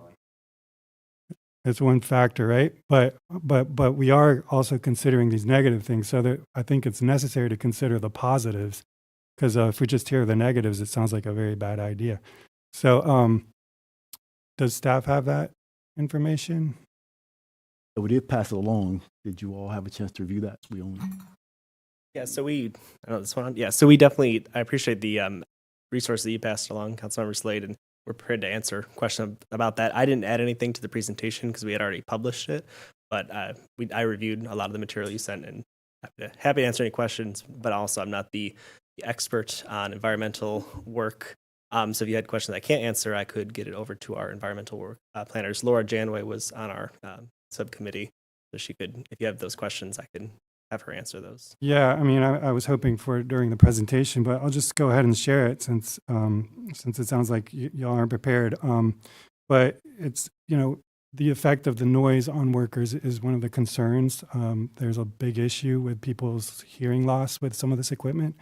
So it's great that we describe businesses. I mean, I want to also frame this like, we live in a culture where business is kind of the thing that rules, right? And I think this is a perfect example of how it is that that's the main focus. And there are all these other dimensions that we miss out on because we've been colonized by business. So people's health matters, both in their hearing, but also in their breathing. The effect that these noxious chemicals have on people's health, it produces cancer and all kinds of other effects. And again, we're talking about people who oftentimes are Latino, and so this is an environmental justice issue too. Not to mention the effect of many studies that point to this as a major source for climate. So this is a climate justice issue too. And then if we want to stick to the economic, there's a study from Consumer Reports that makes a point that within 2 years is the break-even point between an electric mower and a gas mower because of the gas savings and maintenance savings. So even businesses will make some savings there. I think as a town, we have a revolving loan fund. There's a possibility of us being very attentive at promoting that loan fund to local businesses so that they can transition, and it will give them a competitive advantage both in Carrboro and Chapel Hill, in as much as businesses that don't have quiet equipment don't have that advantage that they will then have. We could even work through the Hispanic, the Centro Hispano, to promote that and achieve some of our BIPOC goals. So in summary, as you can see, I'm very much in favor of some kind of noise regulation. I think since Chapel Hill already has something on the books, that's a great opportunity. It's also mentioned that this, could translate into some drafting of language and equipment purchases and training for enforcement. But we already have a police force, and ideally, with our community safety task force, we're going to be transitioning so that it's not necessarily people with guns that are enforcing these kinds of things, but people with noise decibel readers. It struck me that the cost of a decibel reader is about equivalent to what a gun is. And we're talking about safety and health. So it's another opportunity to really expand our notions of what it means to do community safety. So I'm very much in favor of giving direction to staff when we're ready to make a motion for staff to come back with us having some language in an ordinance that regulates this on decibel, like Chapel Hill does. That would be option number 2 in the packet, Amy? Yes, option number 2. So I heard you make a motion. Is there a second for that motion? So we're going to continue the discussion. Susan and Ellie, sorry. Yeah, thank you. Thank you for those comments, Sammy. I'm actually, I think in Nick's brief, it mentioned the touchstone is reasonableness on this. And so I'm actually going to make the case that I prefer the first choice on strengthening the noise ordinance. And then I did want to also add in a comment about looking at grant opportunities to incentivize the use of electric equipment. But in terms of strengthening language, I had a few recommendations along that line. One would be changing the hours. I know that Chapel Hill hours are different than ours. Chapel Hill is 9 till 5 on weekends and 8 till 7 on weekdays. And I think there would be advantages to our being consistent with Chapel Hill. Some cases, the neighborhoods are butt up against each other, so it would be nice to have that consistency. And also, there would be landscaping businesses that are in Chapel Hill and some in Carrboro. So it would be nice that they always know what the hours are. I also think it's, in terms of the town, I think it's important that the town actually adheres to those hours as well. Everybody's on the same page and we're all using consistent hours. I think that public holidays should be included with the weekend, the same hours for the weekend. And I would also recommend disallowing use on any air quality action days, just across the board. Yes, I'm disallowing any of the equipment on the air quality action days. There was mention of an option to that we not only limit the times when leaf blowers are used in residential districts, but also in commercial districts that are adjacent to the residential neighborhoods. I would definitely be in favor of that. There was mention of rather than specifically mentioning decibel levels and trying to enforce that seems awfully complicated to me. There was mention of the language on unreasonably loud, disturbing, and unnecessary noise. And so I thought it would make sense to include that in the ordinance. So as we do go about enforcing it, there's at least that broader language that could be referred to. There was mention as one possibility, it would be legal to say that the equipment should be required to be operated with manufacturer emission and noise control features, that those would all have to be in proper working order. I thought that should be included, and again, part of the enforcement if there's recurring problems. There was mention about not using the equipment in a way that will cause debris to end up in our stormwater facilities or our public right-of-ways. I would include that as part of this ordinance. And then I also wanted to mention, I thought there should be something around enforcement. It sounds like enforcement, but basically you're looking at voluntary compliance is how this is working. I noticed in one of the emails, Chief ATAC said, in response to somebody saying, what do I do if this is a recurring problem with my neighbor? And the response was call 911 and we'll have an officer there to assess the situation and figure out where to go. So I don't know if that ends up in an ordinance, but it does feel like there does need to be a process in place. Obviously, there would be some kind of warnings, but also then I guess you impose penalties if it's a recurring problem. And I guess those are already outlined in other areas with our ordinance. So I would be in favor of some kind of language around that. I did want to touch base. So those would be my recommendations for strengthening the ordinance. I think that trying to regulate decibels, it just feels like it's so complicated, and we are a tiny little police department that's already stretched in a million directions. So that felt like a big ask. But I did want to mention Sammy's point about the environmental injustice and the fact that the workers who are using this equipment, those are the ones who are going to be especially at risk of losing their hearing, I know there's a lot of dust particles with this, so asthma, cancers, what have you. So I know that the Orange County community climate action grants are available, and it would be nice if some of these grants could go toward landscaping businesses. For those who want to try to transition toward electric equipment, that what money would be available for them to help with the difference in the price between the gas-powered versus the electric. It seems like a good use for those grants. And then even with our green neighborhood grants for individuals who are using, these leaf blowers, maybe starting off with BIPOC communities in terms of trying to make those grants available for folks in these neighborhoods trying to make that transition as well. So those are just a few recommendations on this. Thank you for all of your work putting this together. It's been interesting learning about it. Thanks, Susan. All good stuff to chew on there. I have Eleazar, then Barbara, then Randy. Thank you, Mr. Mayor, and thank you, Thank you, Councilmember Romaine, for that. Because I agree with you. I think I am more in line with the expanding the existing ordinance, and also thank you to staff for building this up. For a couple of reasons, and I have a couple of questions before I get into it. So if you can go back to the slide where you talked to businesses and El Centro's recommendations were on there. Out of those 4 companies, and I know that it was pretty small, and I imagine there's more than 4 companies working on this in the area.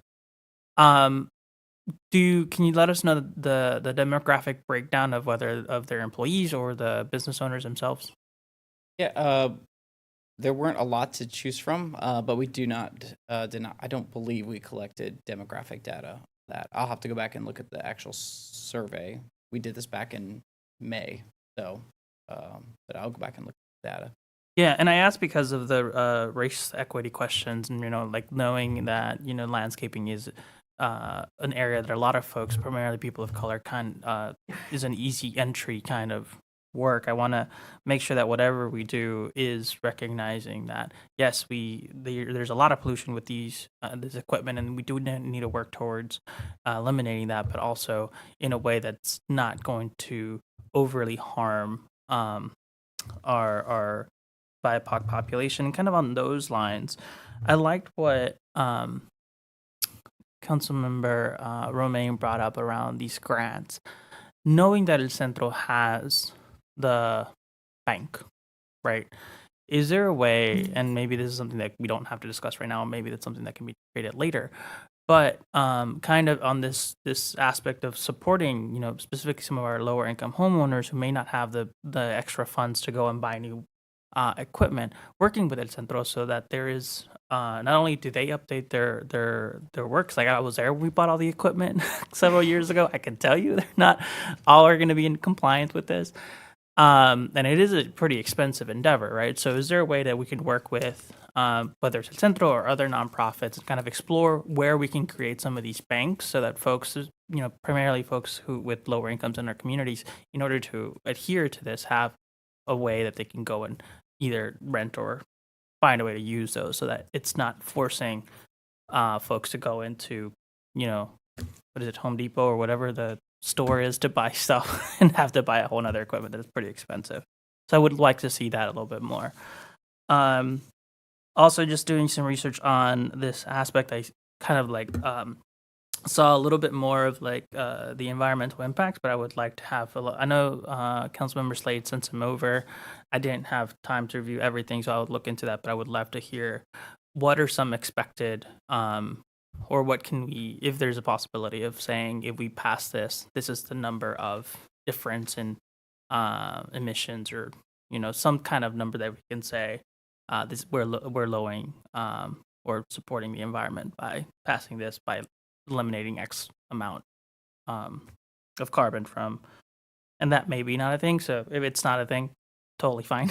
I figured we could look into it. From our budget, you can see we can really get into those details. So I can't give you a number, but I'm sure Laura and her team has a way to calculate it. Yeah, I would definitely love to see those. And again, I am more in favor of expanding our current ordinance.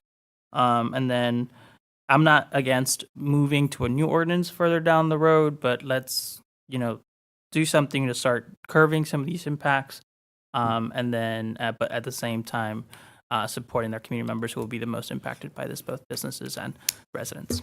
Thank you, Mr. Mayor. Thank you. Barbara. Thank you, Mayor. Thank you, John, for the presentation. Go, Zach. I see you up there. See you doing your thing, doing good. So I was wondering, and these probably will have to be kept separate. So we have an existing noise ordinance, and so that will require a simple town code amendment if we chose to do that. And so limiting the decibel level of the landscaping equipment, and I guess this is Nick, so it would still all have to stay separate. There would be no way to kind of be creative and maybe just add, you have to create a whole new one for the decibel level, right? A whole new ordinance, Unless you separate make it and apart. You make it apply to everything else. I mean, just think of this for all of you. You know, how chainsaws make a lot of noise. Yeah. So do wood chip. Talk about noise. So if you're going to have a decibel limitation, I know what Capitol does. You're going to do that for landscaping equipment, leaf blowers. Well, why shouldn't that apply to a wood?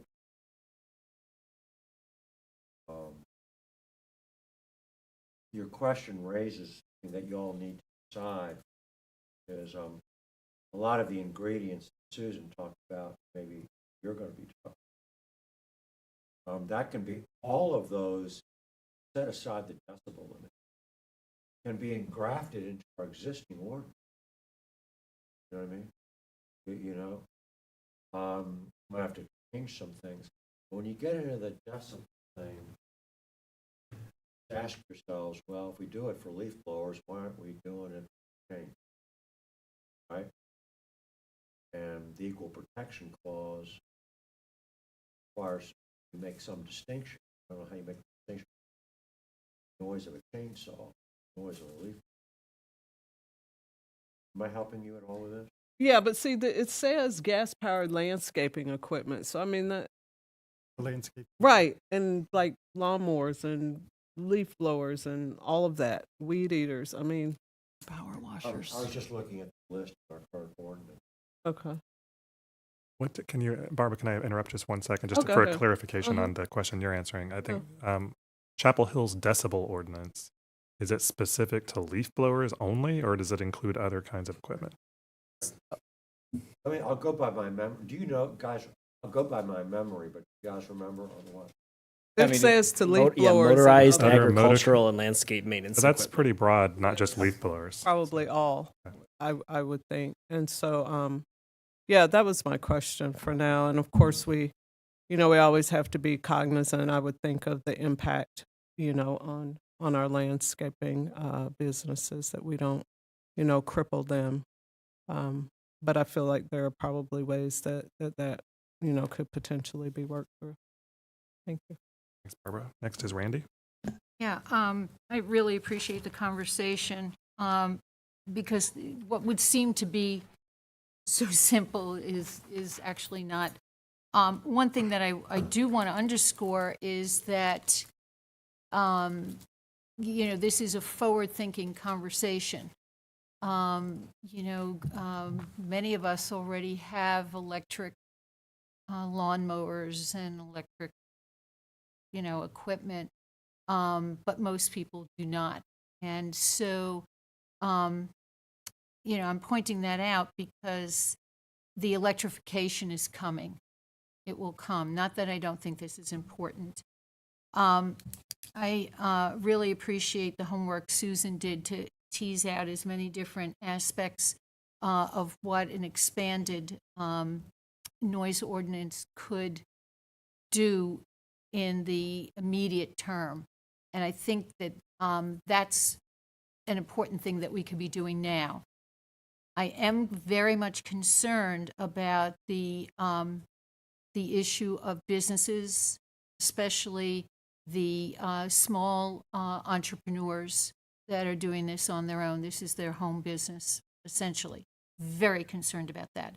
So I would recommend two things. one, especially with El Centro, that our town staff who engage in the cell advisory board meetings have a full discussion with the cell of El Centro, because that's missing here, and they are a great advisory board, and they are conduit for the use of the tool bank. I would also recommend, and I thought very differently about how the tool bank could be engaged, because I think that the El Centro's tool bank could actually, were the town to create a grant to the bank, exactly, and help them electrify, but also allow community to lease the equipment. Additionally, I would invite, I would look at the climate action team a little differently locally rather than county, and say, well, within the grants of the climate action team, is there a way to encourage neighborhood action where neighborhoods make a purchase of equipment? You know, because one of the things that has to happen is people need to see it's an efficient use. The, electric mowers are, but the catch with the electric mowers, and I'm not talking about the ones you plug in, I'm talking about the battery ones, is that you need a place that has battery. So not unlike the at Martin Luther King Park, where we have the plug-ins for the cars, we could conceive in future having places where folks can, plug in other equipment. I'm just throwing that out there because the electrification is very complicated to communitize. So we need a whole other way of looking at this rather than just saying, let's ban it. What's the game plan to move into electrification? So with what Susan and Eleazar and Barbara and Sammy has said, I would look to expand first as step one and really look at the depth of what are the resources and networking those resources for step one. And then, with an eye to the future, as things shift in community and become, electrification becomes more established, maybe move into actually creating new ordinance. Randy. I'll come back to those of you who've spoken already. I just want to throw a couple of thoughts out. I feel like we have a few different buckets of approaches or ways of thinking about moving forward here. One is, there is the question, which is, there is a motion before us regarding the proposal to draft an ordinance related to decibel level and monitoring and banning certain decibel levels. So thanks for that motion, Sammy. That was seconded by Barbara, and so I think we need to sort of figure out how we want to deal with that motion, right? There's a second category, and so that was sort of option 2 on staff's presentation. Option 1 is really kind of getting at a lot of these other ways of dealing with our existing ordinance around noise, and Susan had some great ideas about how to approach that, especially in terms of aligning with Chapel Hill and just doing some other tweaks to our existing ordinance. And then the third bucket, for lack of a better word, is really around what the goal here is: electrification, and therefore improving carbon emissions and improving health outcomes and so on. So we know, as Randy said, electrification is coming, but how do we accelerate it? That's essentially what it comes down to. What can we do as a town to accelerate it? I think, and I think Susan kind of hinted at this earlier, one is, as a town, let's clean our own house first. And I know you said we were doing a fleet study that's going to include public works landscaping equipment. Like, if we're going to go out there and say, hey, community, you need to electrify, well, let's start at home before we start placing burdens on businesses and individuals and others who are using this equipment. Second, we've heard multiple council members talk about opportunities for grants, incentives, et cetera, to help people electrify, whether it's individuals or businesses. We've heard about opportunities to work with El Centro's tool bank and helping them electrify. So I think that's a really exciting opportunity for me. We have, as Sammy mentioned, revolving loan funds, there are climate grants, there are other things either through the town or the county to help accelerate the electrification, in addition to electrifying ourselves as a town. So I know that both Sammy and Eleazar wanted to make some additional comments, but I also want to kind of keep us moving toward an outcome here. One idea is to draft language for an ordinance on decibel level regulation. And that is a motion we have before us. Second option, these are not mutually exclusive, by the way, is to amend the existing ordinance to include a number of the things that both staff and Susan summarized for us. And I wrote them down, I think all of them. I tried. So I just would like some thoughts on, we want to do both of those things? Do we want to amend the existing motion? Do we want to have, Sammy, what's your, you made a Yeah, I'd motion. be happy to amend the existing motion to include some of those ideas Susan had and even reflect the opportunity to really work with the Century Spano and perhaps tap into some of these grants, even federal grants that are being made available. And in that spirit, I would say that this, to kind of put some fire under our butt, that this decibel ordinance would come into play in 2 years. So like to set a time frame so that people know this is happening, and it isn't something else that we say we're going to do and that we don't do, because that's what we do a lot. And Sammy, on the decibel level motion, is your idea that it would essentially be what Chapel Hill had?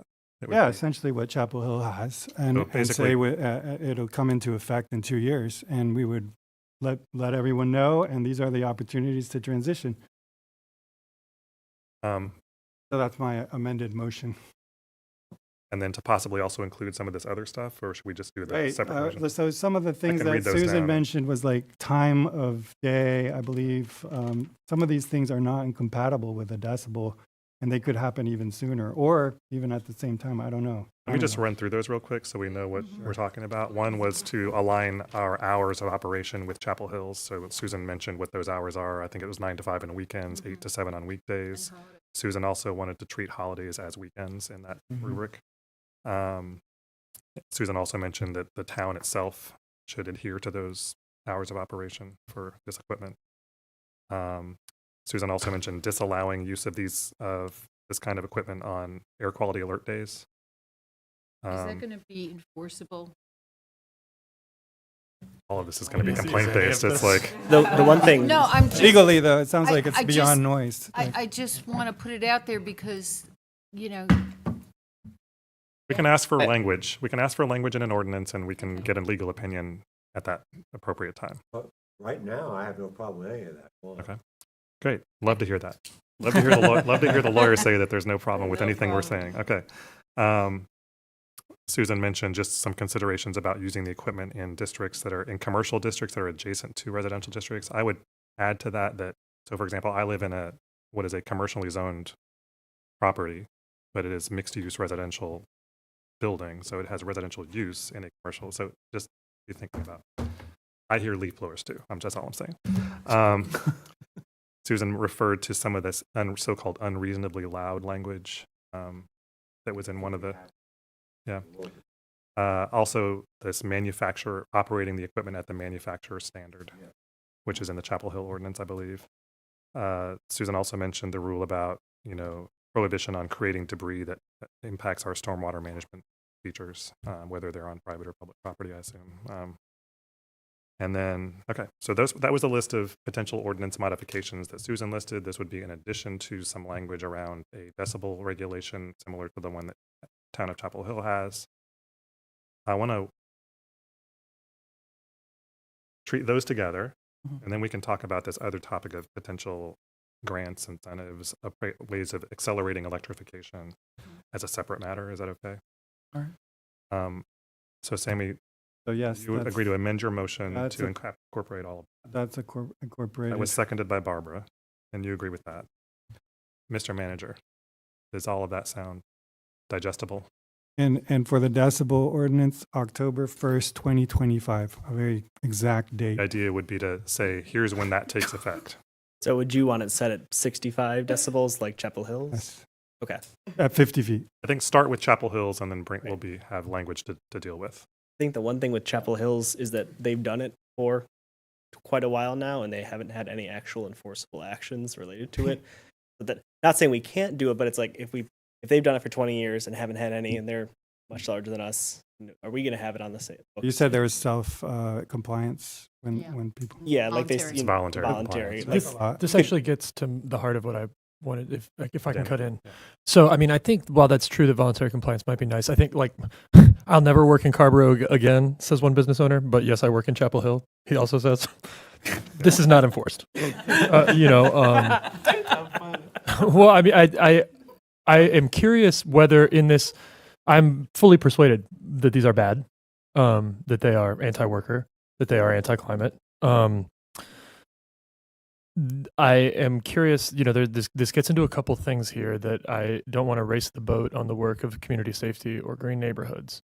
But like, this seems like a perfect, we've talked a little bit about those programs working in tandem, neighborhoods functioning as community safety mechanisms and organisms. Is it appropriate within this resolution to charge staff with reporting on like the legal possibility and mechanisms for civilian enforcement? If this is enforceable within a neighborhood by a civilian, essentially, who can levy a fine, maybe it gets enforced. If it, I mean, like through zoning and inspections or something like that? Yeah, I mean, if presumably, CSTF is going to be talking about, as far as I don't know everything at all. But civilian traffic enforcement, potential community safety interventions outside of police. This seems like a potential kind of pilot town behavior because, I mean, this is a climate thing that can be done. And since it can be done, it ought to be done. But it has this host of complications. And so all to say, I'm voting for this tonight. I strongly suspect it doesn't do anything unless we figure out a way to actually make it enforceable. Yeah. Well, and I think also, though, getting to what I hope will be the next piece of this conversation that I hope won't go on that much longer is accelerating the electrification, right? This is incentive programs, grant programs, working with El Centro's tool bank, et cetera, that we can figure out next. But I'd like to dispense with this motion at some point soon here. But I hear, Danny, what you're saying about as staff is looking at potential language around new regulation and potential enforcement, that the interest is not in a police officer knocking on your door because your leaf blower was too loud. Right. Encouragement versus punitive. Well, but even I think civilian enforcement punitive, rather but civilian. than Punitive without a gun. than badged and armed enforcement. Right. Or these kinds of regulatory matters. Does that make sense? Yeah, but we don't want to set one citizen against another. No, I don't mean that. I mean that there are ways to enforce our regulations that don't involve a badge and a gun. And there's nascent ways of alternatives for enforcement, as Durham's already got, and the HART program, and we have the RAD, what isn't it called? So RAD program. So that is all down the pipe. But in terms of enforcement, we have this issue on other things too, like crosswalk, respecting crosswalks. And it's always a struggle to remind our police force that that's a priority we have. So it's also a matter of what our priorities are. Not that I want the police necessarily to do most of these things. But it's priorities, it's capacity, it's all of that stuff. Capacity, but it's reprioritizing things too. It's also just logistics here. Like if you could leave by the time someone comes out and complains. That's what they told us. Someone would call, they'd go over there, but they're done because they saw their neighbor calling them, or they just. My form of civilian enforcement was just calling the management company of the neighboring property and asking them not to start at 6:30 in the morning, and so that worked. All to say, if that can be reflected, that I would like to see staff options for enforcement that has teeth, that is real. Amendment. Okay. So including in this motion that in the discussion about enforcement, that we want it to be effective, and you've heard the conversation. Hi. Randy. Well, okay, two things. When we talk about enforcement, is part of this amendment of this resolution that it be citizen-driven? No. Okay, all right. Now, let me. Exactly. I just, but I want to be real careful. In terms of the acceleration, I'd like to make a friendly amendment that in discussing acceleration of electrification, if maybe we bring in the climate action team to help make recommendations about Maybe, that. Let's maybe keep that as a let's have that separate. be a Yeah, so I separate think, Randy, motion. we keep the acceleration conversation for the next motion, Right. which I'm going to give you the chance to make. Okay, good, All right. thanks. Can we vote on this Yeah, motion? go. It's been moved by Sammy, seconded by Barbara, that all of the things you just heard me list for my notes. And I'm happy to Go help back you. and watch the video to make sure we got it all. And I did hear the manager say you got it all, so. Okay. Any further conversation about that motion? All in favor say aye. Aye. Aye. Opposed? Matter passes unanimously. I think any creative thinking that you all have done or could do about this idea of accelerating electrification for businesses and others, individuals, to transition to electric equipment, whether it's using existing loan funds, grant programs, climate grants from the county or the town, working with El Centro to talk about the future of their tool bank and what an electric tool bank looks like down the road. I think all of that's on the table. I'm just not sure how to operationalize that from the town's perspective, Mr. Manager. Because I'm wondering, that's external. It seems like that's work the climate action team can help with in terms of being staff driven. So could we refer this to the climate action team? Yes. We would like to accelerate electrification of privately owned gas-powered landscaping equipment. Come up with some recommendations for us. Mhm. Got a motion, Randy? Yes. I'll second that. Seconded by Sammy. Does everyone understand the motion? We're referring that matter to the climate action team for recommendations. All in favor say aye. Aye. Any opposed? Passes unanimously. Great, y'all. Thanks so much. Thank you. We did so much more than you probably wanted us to, and there you go. Made it Well- out beautifully. Thank you. Man, I love it, Zach. You better do it. You too, John. All right. We have, as you know, council members. Before I ask for a motion to go in closed session, any matters by council members we need to cover? Yes, I have a question. Yes, ma'am. I would like to ask council to formally adjust the end date of the survey, the Greenway survey, from October 3rd to what was initially said in the resolution to October 17th, so that community who is understanding that it's the 17th, that it is consistent with what was understood from the March 28th resolution. And that is a motion. Eleazar? Just a question. And maybe I just need to go back and review this, but I thought that the October 17th was coming before council, not closing of the. No. it was- So what we decided was, and Mr. Manager, you can correct me if I have this wrong, we directed staff to complete the public input phase by October 17th. And then to have a report no later than, the end of October. 31st. There we go. But it wasn't saying that they couldn't get it done earlier. It wasn't setting a deadline. It was setting a no later than. But the, And But that's the- what the motion said that was adopted. but I don't want to try and parse the word by. Community understood it and understands it to be the 17th. It was on the website as the 3rd, and folks are very concerned that there was a shift from what was said publicly and what is on tape. And I just want us to be able to be consistent with what community understands. Whether or not we parse the word by, I just think it's a maneuver, and I think it's in to build a greater sense that governance is transparent and that it's honest.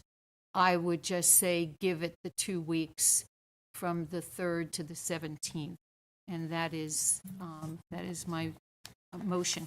Thanks for your motion, Randy. Is there? I'm not understanding or The- why we would, I understand the transparency thing, but, so basically, we said by a certain date, so that's a motion, that's in the record, and you're saying there's an issue in how it's been publicized. Perhaps we should approach it by changing the publicity and just correcting that if that's the issue. Well, the website says October 3rd, and folks, and that came out late. That came out in, like, I don't know, September. And folks are just feeling that it is understood that it was to be the 17th, and with a report to the council on the 31st. I'm just conveying what I'm hearing and what has been shared with me by community, and I say that we should err on the side of, making community feel comfortable. From my perspective, the staff is implementing the direction they were given. I appreciate, Randy, that you've raised this point, but I'm not hearing a second to the motion, so I'm just going to suggest we move on. Thanks. We have 2 items, as you know. We amended the agenda. We have 2 items in closed session, so I'm going to actually suggest that we take a brief recess because I know there's some setup that needs to happen for this first part of the closed session. And we'll, of course, need to clear the room of folks who are not invited to the closed session. So we'll take a 5-minute recess.